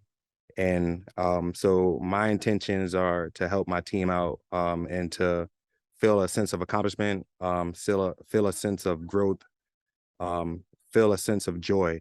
So when I'm setting my intentions up during the day, I'm focusing on bringing that impact to my employees. And when you go into the day, when you wake up in the morning and that's your intention set, your end results are a lot easier to capture. It's easy for the day to get away from you and slip away, and we've all had that happen a lot. Shawn Butler, managing with a purpose, and I guess you have an entirely new purpose yourself as well. Yes, sir. My purpose has always been to help others achieve their why, right? I seek out individuals and try to help them become their best version of themselves. If they come to me and ask for help, I'm going to do anything I can do to help them. Because sometimes an employee's why is not with us, right? You might have an electronics guru who just likes working on cars, but he's not achieving his highest results, right? So sometimes you have to guide them in a different direction. I got a phone call from a guy last week that thanked me for 2 years ago, telling him, hey, get out of this express loop and go do your internet stuff that you like. The guy's a millionaire now. He hit on something he liked, right? So chasing your why and serving with a purpose, I believe that we have to come with the vision and sharing the goal. And then we have to have everybody in the circle, and they have to understand their role, right? And if they understand their role in achieving the big why for everybody, it's much easier. And everybody feels important when you include them and you make sure that everybody understands their role. We have shop meetings every single morning at 8:05. And I have advisor meetings every morning at 7:15. And that's the opportunity to explain the goals for the day, the vision, and the why. And if there's a problem, then we solve it before we open the doors. And Shawn, you lead those meetings, don't you? Every day. Even I'm not there, I'm doing it. We do it by Zoom. They hold the phone up while I'm not there. Love it. Michael Moore, talk to us about the managing with a purpose. Well, for me, it's just the thing of just thinking about controlling your day, right? So I have a saying that everybody at the dealership, I've got everybody saying it. Basically, you control the weather, because I always ask people when they, how did something go? And they say, good, bad, or indifferent. I always tell them is, they had ultimate control over that result. So the biggest thing is for me is just time management and making sure that I put down every single thing that I'm going to be doing every single day. Everything is scripted. I have 5 things I have to accomplish every single day, whether I get them done by 9 a.m. or whether it takes me until 5. But those 5 things is what I go into the day trying to get taken care of. And if they don't get done, I roll them over until the next day, whatever doesn't happen from the day before. I think the biggest thing is like when you're managing and you're going throughout the day, you have to let your team and you have to have the mindset of you control basically all the results. It's not the economy. It's not whether it's snow on the ground or whether it's 85 degrees, because that saying came from one day in the lane when me and Shawn we was working for the same dealer group. It snowed real bad, and I was talking to one of the advisors, and she was saying that, hey, well, today is gonna not be such a good day because we got 8 inches of snow, and she started giving me all these excuses, and I was like, well, Hope, can you control the weather? Because I do. And she looked puzzled, and she was just like, and when I explained to her that basically, if you're going to complain about snow in the area that gets snow, then you need to move to an area that doesn't get snow. That is in your control. So everything about your day and kind of what happens is under your control. And it was kind of the perfect saying in the perfect time, because she ended up having kind of a huge day for the amount of traffic we had and kind of what was happening. But she was in the mindset of, it's 85 degrees outside, and she was talking to customers and treating customers in that manner. So I think when you're managing with a purpose, you also have to you have to understand that your purpose, you have to control that environment. You can't give in to the outside forces. So that's, to me, that's when you say manage with a purpose. That's what comes to mind to me first. It's just having that high locus of control and controlling the weather. Michael, how do you get that mindset? Because there's a mindset here, because you're right. During the course of the day, you're going to have fires to put out. You're going to have distractions. You're going to have people who, intentionally or not, try to get you off your game. All right, and take it in a whole other direction. How do you get the proper mindset to do this? Well, for me, it's pretty simple. I'm a no excuse person. So when I'm sitting in front of the owner or my manager and they're asking me, hey, what happened? We had, we set this goal, we had this expectation. I can't talk about, you know, problem X or problem Z. We're in the business of basically having solutions and solving those problems. So the mindset always has to be on winning. The mindset has to always be taking care of your clients, and your mindset has to be making sure that the employees are taken care of, but at the same time, they know what our mission and our purpose is. So for me, it's all mindset. Like, there is no other mindset. So I don't have to get into that mindset. I wake up with it, I go to sleep with it. So it's easy for me. I know for some it's not as simple, but that's where I come in, and that's where those talks and those coaching sessions, and like Shawn said, the shop meetings every day, the advisor meetings every day. That's where those things come in. For the people that may not have that mindset, you have to remind them, what we're doing here. We're just not showing up. We're not volunteering. It's not volunteer work when we come in. We helping people out, but we're not volunteering. So there's a mission and a purpose to what we're doing. Shawn, let me come back to you. You've gone through a lot in the last year, and let me kind of tie it back to that.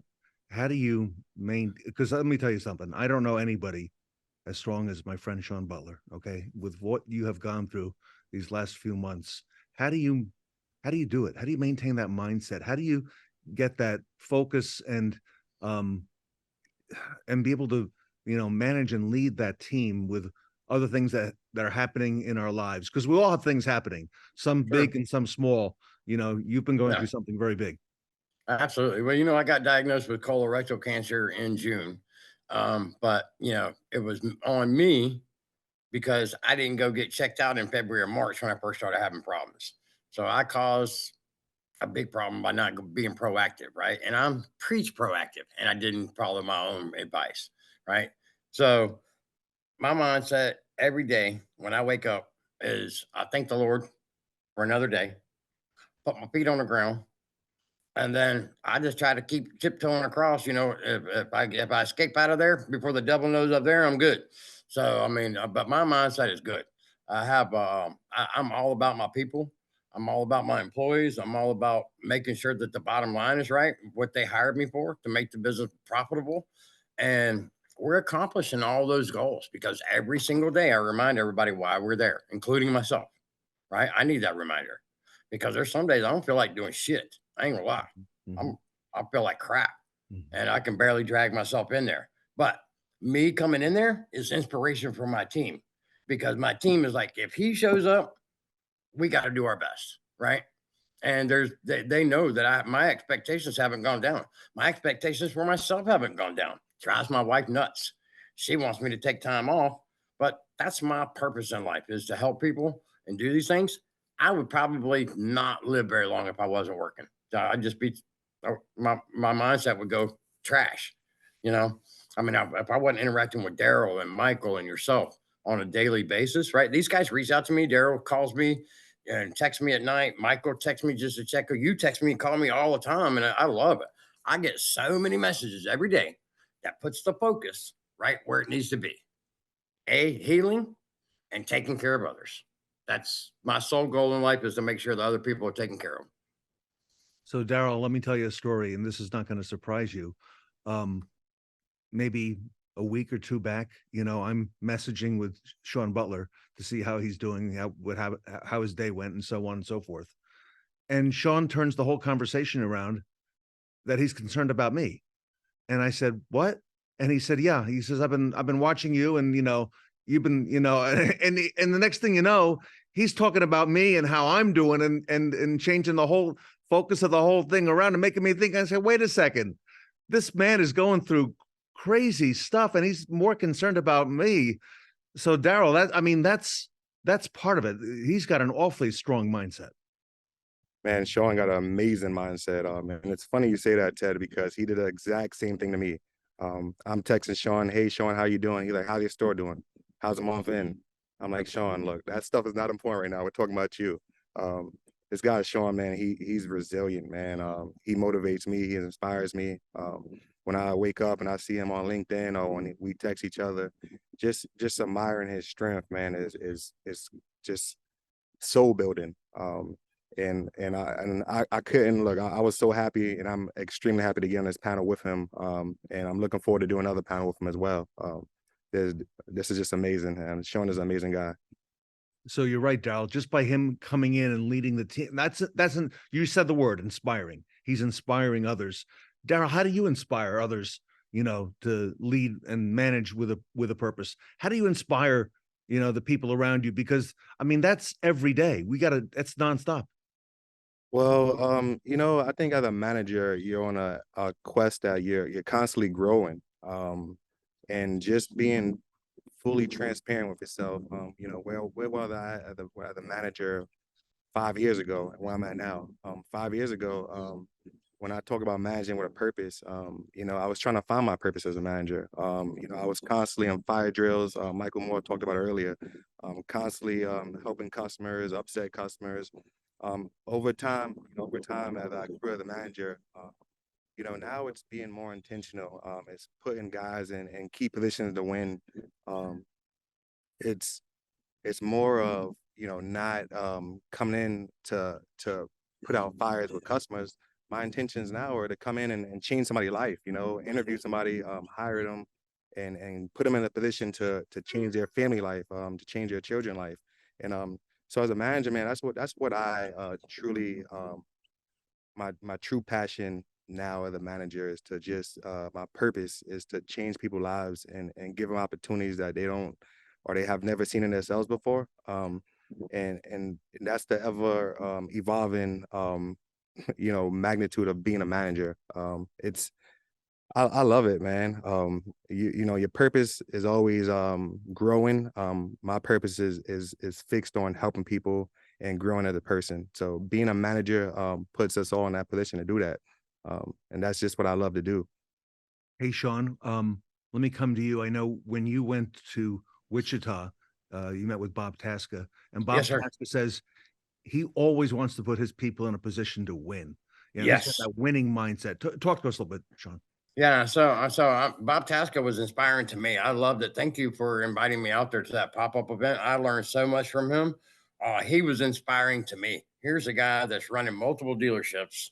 He's running a funny car drag team, and yet he's willing to get out and share his life experience and give you advice at the drop of a hat. Just ask. He'll stop what he's doing and share everything with you. And that's truly, caring about your people. with me, one of the biggest things for me, and I know Darryl and Michael do this too, it's about education and empowerment, right? If you don't empower your people to make decisions and give them some latitude, they're never going to grow, right? They're never going to become the best of them. So I really, really, really focus on education and empowerment. If they need to call me, please, by all means, I'm happy to make you feel better. But I always ask people when they come to me, I said, are you telling me? Or are you asking me? Right? When they about the solution for a problem. I said, because if you're telling me, I'm good with it, roll, right? If you're asking, we need to talk about it. How come you're confused? Because I've left no black, gray area. It's all black and white to me. That's very strong. Michael Moore, I know you're chomping at the bit to get in here. I mean, yeah, I mean, it's just awesome, man, just to be in a position to help people and coach them up and to be perfectly honest, like having friends like Shawn and Darryl, it puts everything in perspective, you know. Darryl's been, you know, at his dealership for a good long time, super successful, came from the bottom like myself, pretty much same position. And I love to see that. Then you look at a guy like Shawn, same thing, start from the bottom, work his way up. And now you see him in that adversity, right? And that's what, and to me, that's what it's all about. How do you respond in adversity? And so when you asked me earlier about how do I stay, you know, get that mindset, it's about surrounding myself with people like these guys. That mindset, it comes from within, but at the same time, what's with your environment will affect it. So it's like, how could I not wake up and have a winning mindset, go crush it, no excuses when I'm texting Shawn, I'm talking to Shawn. Like, you know, I look at Shawn and it's like, listen, if I don't feel like getting up, like, you know, I had a cold, I was sick half of the week and I went to work every day. Even if I had to leave early, I was there because it's like, well, if Shawn can get up with that cancer, go to work, still talk to people, still deal with people, and not make an excuse and not act like, hey, I have a problem here. And you know, and if he bowed out, nobody would blame him. It wouldn't even be an excuse. It's a fact, right? But at the same time, when you have a friend like that, and you see a guy with that amount of strength and resilience, it's the mindset is easy. For me, it's super easy. When I look right here, and I got Ted Ings, but on the other side of Ted, I got Shawn sitting there, and I know how he feeling. You know what I'm saying? So for me, it's no excuses. Like, let's just get it done, and just pretty much keeping that in front of you, you know, in front of me, and that's really how it is. I mean, you know, it's a no excuse business, and it was like that even when me and Shawn, we was seeing each other every single day. When I would walk down to Toyota, he'd come down to Nissan, and we'd be talking. Like, we had a lot of adversity. He wasn't making excuses, you know, when he had it. And from the business side, he wasn't making excuses. We had the same adversities. I wasn't making excuses. When we were talking about it was all solution based, right? Everything is solution based. How do we get over the hurdle? How do we defeat it? How do we win? And that's what it's all about, you know. And so you surround yourself with those type of people. You surround yourself with winners. You surround yourself with people that's just as strong or stronger than yourself. And that's how you acquire and you keep that mindset, because those people won't allow you to think or act or be any other way. If I call Darryl and I'm talking to Darryl and I have a defeatist mindset and I sound defeated, I can only imagine what I would hear. It's not going to be something that's going to cater to that mindset, right? It's going to be about, okay, Mike, how can we win? How can you win? How can I win? How can we do it as a team? How, you know, that's what it's going to be about. It's not going to be about losing. How can you be defeated or whatever? There's just no excuses. You control pretty much all the results, and that's just what it is. Shawn, I see some of the notes that you're passing, and you're right. They're your inspiration, and you're our inspiration. Yeah. So these guys, you know, when you're talking about adversity and people going through things, dude, bring it. I mean, because if you can screw it up, I probably screwed up at least twice, right? Maybe 3 times. So therefore, I've got experience with screwing stuff up. So I usually know the answer how to fix it. I try to save other people that hassle because I already been through it, right? But when we talk about Michael Moore, we talk about Darryl, bro, I go to sleep with these guys on my mind, and I know that I can call either one of them at 3 o'clock in the morning and tell them, hey, man, my head's not in a good space. Help me out here. And I know that within 30 minutes, I'm going to be rocking and rolling. Not a problem, because these guys, they bring it every day. We all run similar operations because we all have a similar mindset. There's minute differences, but we all know that we have to have, right? We have to have organization, process, and we have to bring things to a final solution, right? We can't be in the middle of the road. We have to act and empower our people, right? Everybody knows with me, they got $500. If you feel like there's a mistake that $500 will fix, I'm not going to question it. But be judicious with it, because if you start giving it away, something's wrong. Makes sense. Let me come around the horn one more time, starting with Darryl, then over to Michael, and then Shawn Butler to bring it home. Darryl, your thoughts? Here we are. Next week is Thanksgiving. Maybe we have 6 weeks left in the year, and now we're on to 2024. I can't believe it, right? We're already in mid-November. For the people watching today, what advice do you have for them, for the next, few weeks and going into next year to maintain this mindset and managing with a purpose? I think some advice I have to offer to any younger managers on this call, or any managers with experience. I think empowerment is key. You have to empower your employees. I made a mistake, and I thought I could do everything in a department. You probably can, but it's but so far your department will go. So if your department want to grow, if you want to grow, if you want better results, if you want to help people out, give them responsibility and allow them to execute the responsibility without jumping in. And if they make mistakes on it, just coach them up on it. But empowerment is key. I'm telling you guys that from my own personal experience. So I really believe that empowering your people is a key to growth. Empowerment. Michael Moore, your thoughts? With the year kind of coming to an end, me being in the area that I live in, I'm kind of in the DC metro. It's a lot going on. I would say keep the blinders on.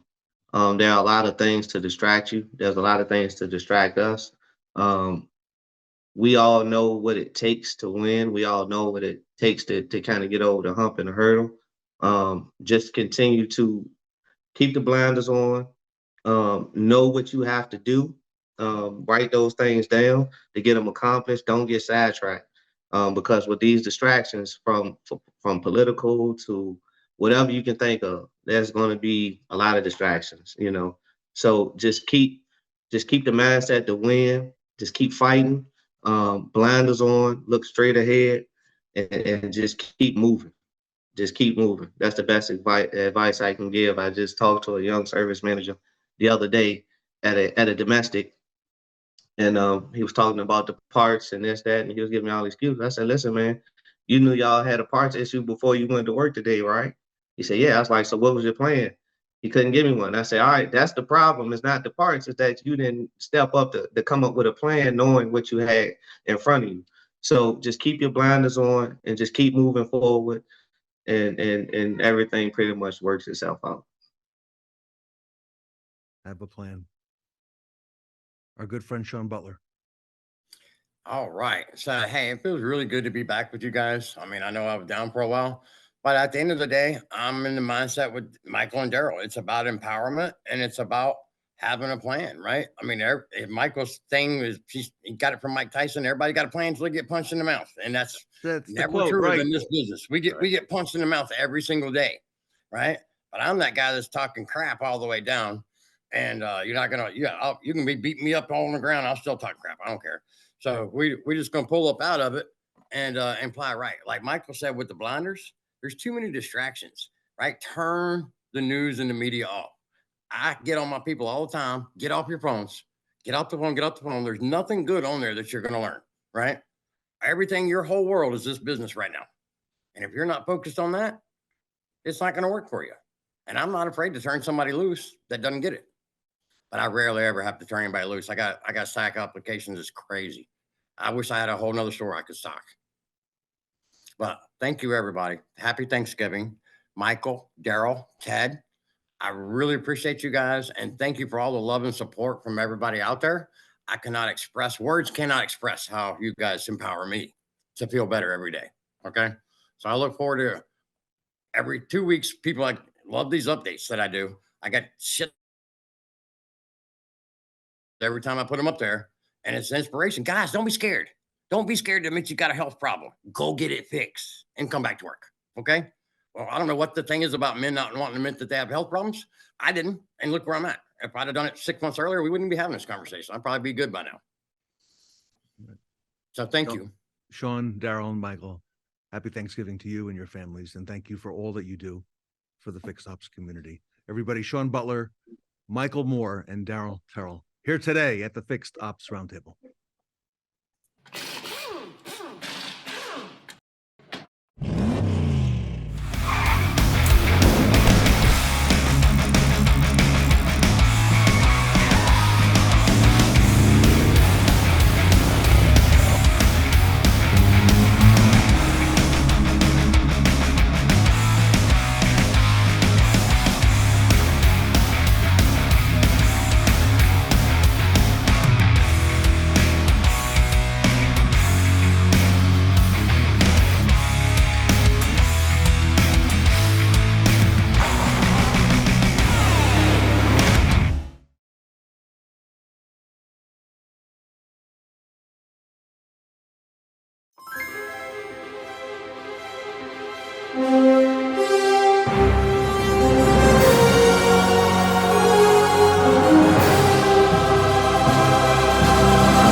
There is nothing more epic than our next segment. It's the Epicor panel.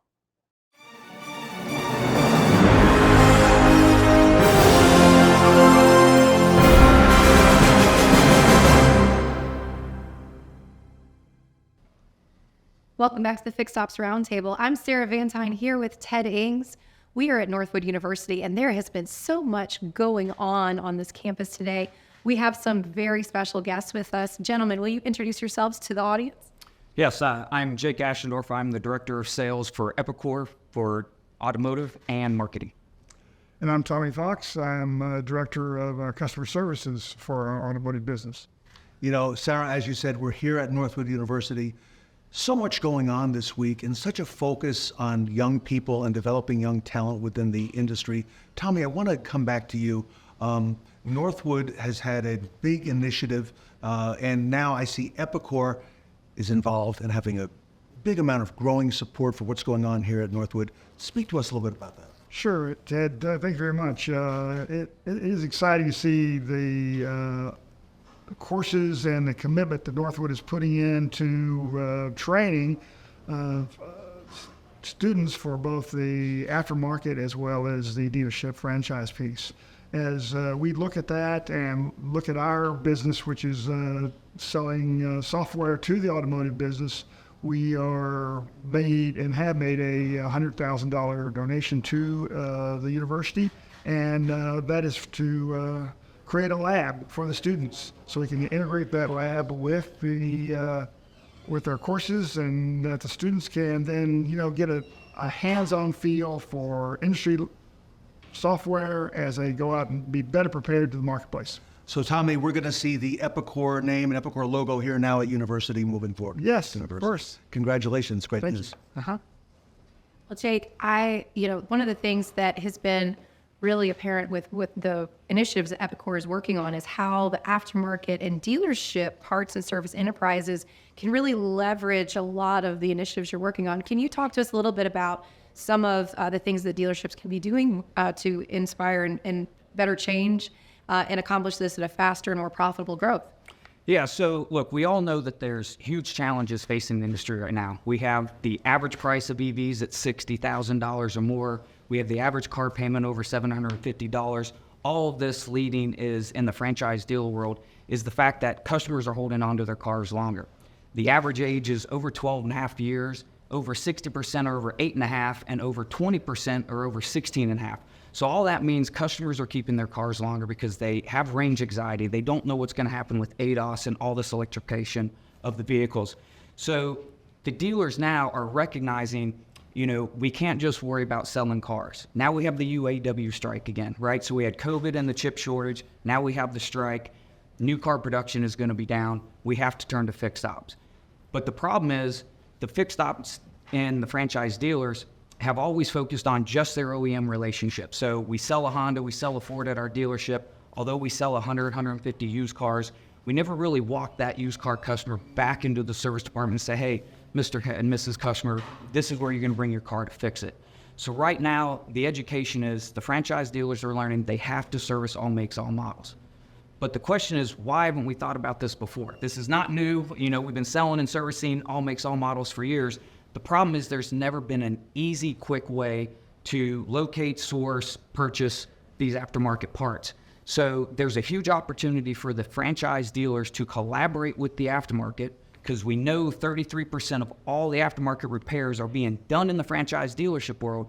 They're just not doing it electronically. So we're bringing our aftermarket technologies that's connecting 95% of the aftermarket into the franchise dealers to make this a seamless, integrated process for the franchise dealers. And Jake, for our audience, if you would, Epicor is not exactly new to this space. Tell us a little bit about the background on Epicor, because you've got a 50-plus year history and you're a big, a giant company with tremendous reach. Yeah, so, you know, we're over 50 years old. We started in 1972, and we did something that nobody wanted to do. We went to those parts and service counters, and we looked at those reams of books just lined up a mile wide behind that desk. Yeah. And we did all that dirty work, and we digitized that catalog. So we were the first to do it. We still have over 100 people manually digitizing that catalog today. You would think, hey, can't you automate that? Well, the problem is, even with all these great standards and automation, we still have to check to verify, is it two? Is it the right side? Is it the passenger side? Is it front and back? You know, so there's still a lot of things that we have to get knee deep in it, but that's our foundation, is that Epicor catalog. To your point, we've grown up. We're a $1.2 billion company now. We're in the ERP space. We represent and work with the essential business partners that keep America running. So we're in what we call the make, move, sell economy, and nothing better represents that in automotive. So we span from the manufacturers down to the jobbers and the distributors to the program groups like the Alliance and the Pronto Network, all the way down to national and mom and pop service chains that are just doing the actual repairs on the cars, and franchise dealers. Epicor has a lot going on, okay? And what a tremendous focus on the industry, on the automotive industry, on retail automotive. You know, we're hearing a lot, Sarah, at the Fixed Ops Roundtable now about AI and machine learning, okay? And it's not that it's coming, it's here today. I know you and I are seeing it. Jake, if you would speak to us about what's happening, particularly in AI and on machine learning, and what color you can add to that as well. Yeah, look, AI is not going to go away, right? Neither is EV, so we just got to make sure of that. So that's the other reason why we found it extremely important to make sure that we made the investment here at Northwood, right? The younger students and the younger generation, you know, what is that service department going to look like? What is that dealership going to look like? It's going to be totally different with AI. AI is nothing to be scared of, right? It is to automate routine and mundane tasks, right? And so we're taking advantage of AI in two things. We're finalists for the MEMA Technology Award this year with what we call Predictive Maintenance Assistant. Notice the word I said, assistance. This is not to replace anybody in the fixed op dealership or in the aftermarket, right? It's Predictive Maintenance Assistance, right? So it's telling us and the technicians, along with distributors and manufacturers, what cars are breaking at what mileage point, what band, because we get to see that aftermarket bandwidth, right? So all the OEMs get to see is that 0 to 36,000 miles or during that factory warranty. Well, we see all the purchases, clicks, and intent to purchase these parts all the way throughout it. So we're leveraging AI to take some of those everyday tasks and provide that information just upfront so that the person making the decision can work on making the right decision, not working through Excel spreadsheets, trying to figure out what's the right algorithm to do. So for us, AI is very exciting. We're also going to predictive inventory assistant, similar to vAuto and similar to AEX 20 plus years ago.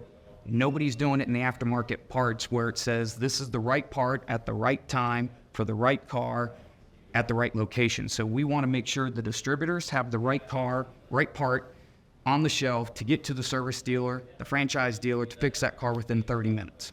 Sarah, you were recently on an Epicor panel that we did with Tim Harden. You know that name as well. I do. Okay, and also some big retail names. Ed Roberts was on that panel. Tully Williams was on the panel. Shon, Kingrey, yourself.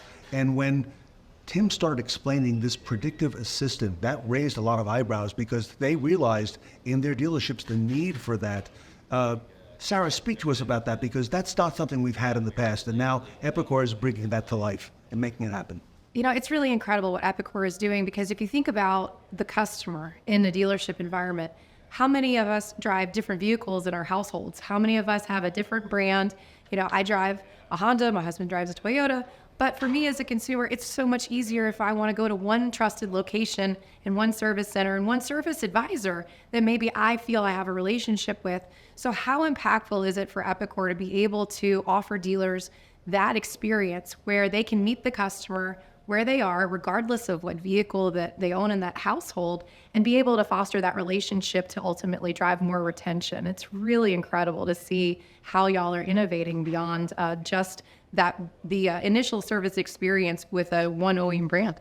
I would add to that the predictive maintenance assistant will allow the service writer to look at the job that they're doing for the customer that he came in for and look at the vehicle with our history and the data and say, hey, this is an additional item that's related. It's a good chance it's going to break in a near-term time frame. Do you want to fix it while you're in the shop there?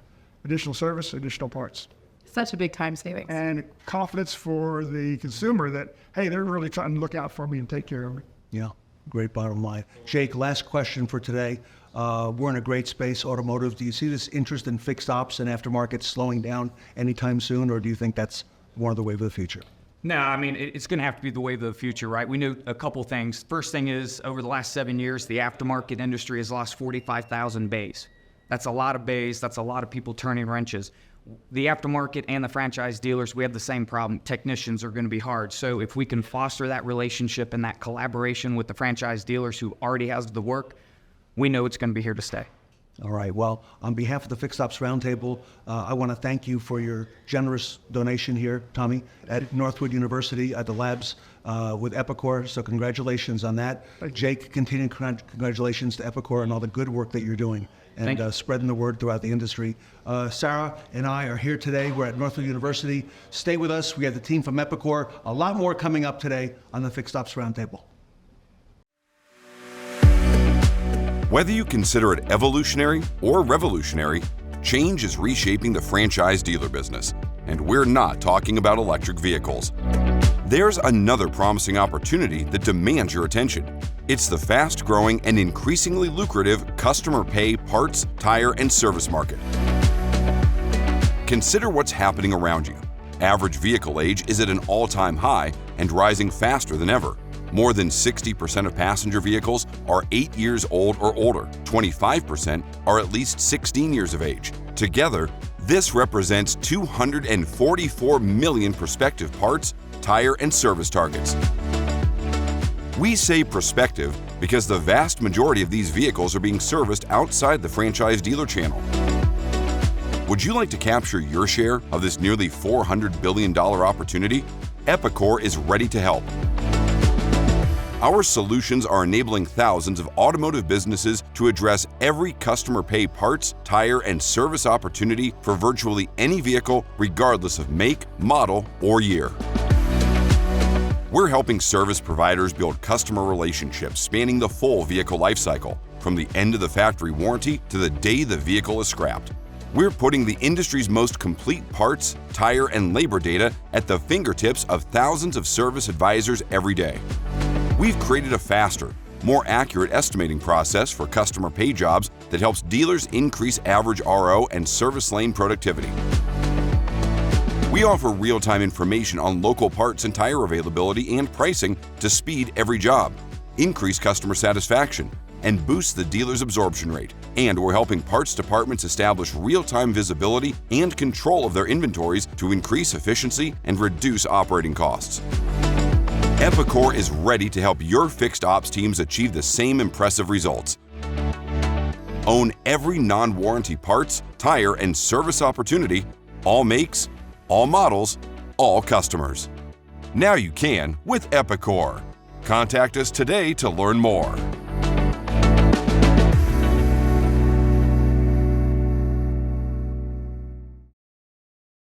You might have noticed that the Fixed Ops Roundtable is on the move, and that's because we are now hosting pop-up events. We are on our way to a dealership near you with spontaneous events in amazing dealership spaces to highlight the hardworking people in retail service, parts, and dealership-wide. Stay up to date with where we are headed next by following the Fixed Ops Roundtable on social media.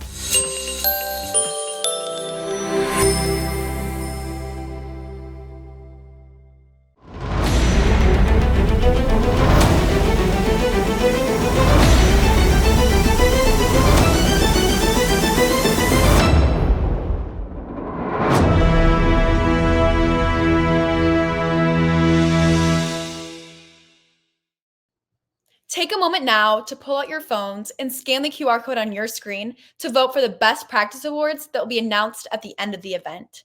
Remember, every vote counts, so make sure to put your superpowers to use and vote for 5 speakers or panelists whom you think were the heroes of the show. And don't forget, you can only vote once.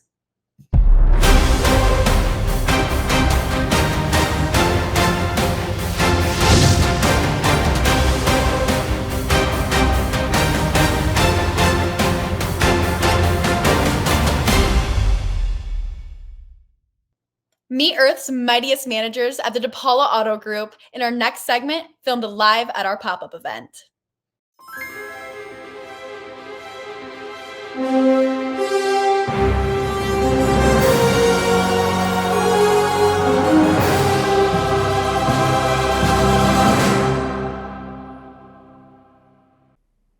Welcome back to the Fixed Ops Roundtable. I'm Ted Ings. We are here today in beautiful Albany, New York for our 4th pop-up event. We are at the DePaula Automotive Group, Chevrolet, Ford, and Mazda. I'd like to welcome our panel today, including Tom Rustino, the Vice President of Operations. Tom, thank you so much for having us. Thanks, Ted. Thanks for coming on to meet our executive team and meet all our wonderful people and to interview them and to find out the great culture and pathways for careers. And we'll talk about that with all of going through this whole piece. Tom, I have heard it's all about the people here at DePaula. So I'd like to introduce everybody, if I could, to Jason Newell. He's the Executive Manager here at DePaula Mazda. And with us today is Kathy McCamey, the CFO of the DePaula Automotive Group. Jason and Kathy, welcome to the Fixed Ops Roundtable. Thank you for having us. Jason, Tom mentioned the career path. And today, when we speak to various employees here at DePaula, we're going to hear about that career path. You're a great example of that, I understand. Tell us about that. Yeah, I was very fortunate. About 12 years ago, I started in the sales department at the Chevy store and had the opportunity to work my way up into the finance department, onto the desk. And then with the acquisition of Ford and Mazda, several years later, had the opportunity to step up and head over there and complete a dealer academy a few years ago. So that was a nice experience as well. Wow. So I've learned there is a career path here at DePaula. And, before we got started earlier today, Kathy, I learned from you that Tom's career path really started a few years back with you as well. Yes. In 1995, I was working at a dealership in Vermont, and we were looking for a service manager. And Tom came in and interviewed, and I hired him there. Mm-hmm. And then a year later, I left. I met Mr. and Mrs. DePaula and interviewed with them and took the position there. And 2 years after that, I called Tom up and said, come on down. Let's get back together. So he's been my work husband for 27 years. Wow. So, great story, fascinating. And we're going to hear a lot today from not only your technicians and your service and your parts personnel, but, the ladies of DePaula as well. Talk to us a little bit, Jason. You're very intentional at DePaula in terms of when you hire, okay? Tell us a little bit about what you look for in your employees or your future employees. The biggest thing that I can say we look for is really just people who want to be here. And, that's a big part of the culture that we've established here. When people are here, it's not like it's a punishment or they have to be here and they have to punch the clock from a certain time. It's, they're here because, we're family, we work together, and we want to be here. And our industry is changing. I mean, we've gone through a lot in the last 3 or 4 years, things that we never would have expected. And so many things are happening within our industry. And I see that DePaula is really, following that and actually leading the way in many ways with technology and so on. Yeah, I think that's, for myself at least, that's what I love about this industry the most, is it's constantly changing. And, we do everything that we can to be right on the cutting edge of everything changing, because, if you're not, someone's going to pass you by. And especially in, today's environment, we want to put ourselves in the best position to, acquire the best talent that we can. If we're not up to speed, it's not going to happen. Kathy, it's all about the people at DePaula.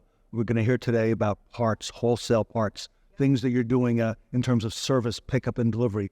Talk to us a little bit about the people here at DePaula, because you've got a whole lot of people that work for this team. Yes, we do. We have 350 employees at the auto group, and we like to look for people that are young, looking to start in a business and learn. I personally like to hire people with no experience, because we can teach them our way, which is a great way. We're very much into, and I think our employees feel it from the day that they start, that we have a path for them. We have mentoring programs. Mrs. DePaula is 100% upon training anyone that comes in, whether it's through the manufacturer, an outside source, or people within that have a lot of experience within the dealership. And we've seen people grow. My 3 office managers all started as receptionists or nighttime filers and have worked their way up. And I think that's because we believe in cross-training, cross-departments, so that everybody knows that we're a team. And we always say, come join the family. And it's very, very true, because once you join the family, our wings go around you and we take you to higher places. And I can feel that here, okay? That presence is very much felt. And Tom, you look for ways to help your employees succeed. Talk to us about that, because I see that you give them the tools and the resources to be able to do that. We try to take kids right out of school and try to teach them a trade. I mean, we've forgotten for so many years about the trades, and everybody was a big push to go to college, but we forget what they can do in this industry. I mean, you have parts people, as you're going to see, that have been here almost 38 years in the business, which is tremendous, or the young people that we started as technicians and we give them a career path. Whereas Kathy said, they grow up from being receptionists and they move up through the ranks. I mean, Mrs. DePaula has put a number of us through Dealer Academy, which is a tremendous amount of expense for that. And it's about the training that she's brought to us, that we're training our people, and you'll find out how we pay our technicians. They want to train at home, we'll pay them their full rate, because it's all about knowledge. And if people know that, this business is about knowledge, and it's not just about a mechanic or a grease monkey many years ago. It's about a specialist. How you're going to make an EV specialist or a diesel specialist or whatever growth we can give them. We're there to do that. The whole process. And Tom, you're not afraid to try new things here at DePaula. I know I met you the first time maybe 4 or 5 years ago, and you and I together learned about service pickup and delivery, and you were quick to adopt that. Not long afterwards, you've adopted mobile service. You've done a great job, not just on selling the hours, but the parts as well, wholesale. You've got a medium, heavy truck business, really second to none here in Albany. Talk to us about the importance of fixed operations. It's all about relationships. And you're going to see that when you talk about all our people. It's about relationships, from that wholesale person at the desk that they want to sell a part to, and about the relationships on how quickly we bring our parts, or about the women in the fixed operations that greet our guest. And it makes them feel comfortable. I mean, no one likes to come here, or the pickup and delivery. And there's so many people that we hire for our pickup and delivery. They're great people. And that's what you want to get comments on. I mean, makes them feel comfortable. And it's all about comfort level, because everything's changing in this business. Where are we going to go from the ICE to the EV that we'll talk about even more? it's all going to change, but you still got to have different aspects on the pickup and delivery, the mobile service, and making people showing empathy. That's a big piece, empathy. I feel it and I see it. Jason, isn't it amazing the focus on fixed operations, how important that has become now in the last couple of years? You know, really, you've got this beautiful facility here, this beautiful new facility with Mazda, and really, you, just like many other leading dealerships, are putting the focus on service and parts first. I like that. Yeah, it's, you know, they call it the fixed side of the business for a reason. And I think one of the things that we learned through COVID, you know, there was a lot of, you know, different perceptions. Okay, sales, are we selling online? Are we selling in the showroom? And you know, we were very lucky that fixed was always there for us. So we kind of took that as an opportunity to grow it even more. And, you know, it's the foundation of what we do. And Kathy, probably nobody more important in the dealership than the CFO, than yourself. You see it all, okay? A lot of things can see. I signed their paycheck. Well, that doesn't very... That just... But a lot of change happening in our industry. Yeah. And a lot of change for the better. Yeah, great change for the... And we're very, very fortunate that, you know, 50% of our employees have been there over 15 years. And so to have that kind of foundation and that working mechanics and people are adaptable to change and the times, because we don't want to keep up with the Joneses. We want to be the Joneses, you know? And Tom, I'll give you the last word. You mentioned to me before we got started today the word transparency. I see so much transparency in what you're doing here at DePaula. Absolutely. You know that we use the video for iService or True Video, and the transparency with our guests is important. I mean, especially with pickup and delivery, everything can be videoed, and that's what people want. They want to use their phone, and that's the biggest piece. And you'll see that when we talk to our other people, which you'll see the camaraderie that we have and the family atmosphere, and that's the biggest piece that we have here, is the family piece. Everybody stay with us. We have a whole lot coming up here with the people of the DePaula Automotive Group. We're in Albany, New York, here with the leaders of DePaula. Stay with us. We'll be right back at the Fixed Ops Roundtable 4th pop-up event. Hey, Jacob. Yeah. I had a dealership come to me recently stating that they're having a mass amount of lot damage claims and it's costing them a fortune. Yeah. Do you know of any solution? Absolutely. If you go on Update Promise and utilize the vehicle inspection portion here, you'll be able to select walk-around video and do a 360-degree walk-around video of that vehicle. That way, if there's any customer disputes, you have your evidence right there. Awesome. Next question from this dealership. Absolutely. They're a dealer group. They have multiple locations. Okay. They want to minimize their BDC. They don't want to have different BDC departments in each location. Makes sense. Do we have a solution for that? Absolutely. If you go to our appointment page here, you'll be able to go by location to location on one platform and be able to book as many appointments as you need. Perfect.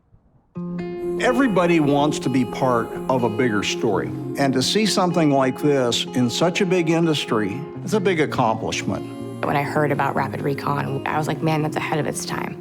Rapid Recon is the one software that unifies all the departments. You're going to go from chaos to organization. The whole idea is to take 15 days average to get these cars ready to sell and take it down to 3 to 5. It's live. You can log into Rapid Recon and see exactly where you are. We're processing 2,500 cars a month. You need technology to make it more profitable. And we know the pains that dealers are going through because we've lived it. We get so much praise for our customer service, and it's because we genuinely care. If you want to be as efficient as you possibly can, you absolutely should have Rapid Recon as your system. We're changing this industry in a way that it's needed to change for a long time.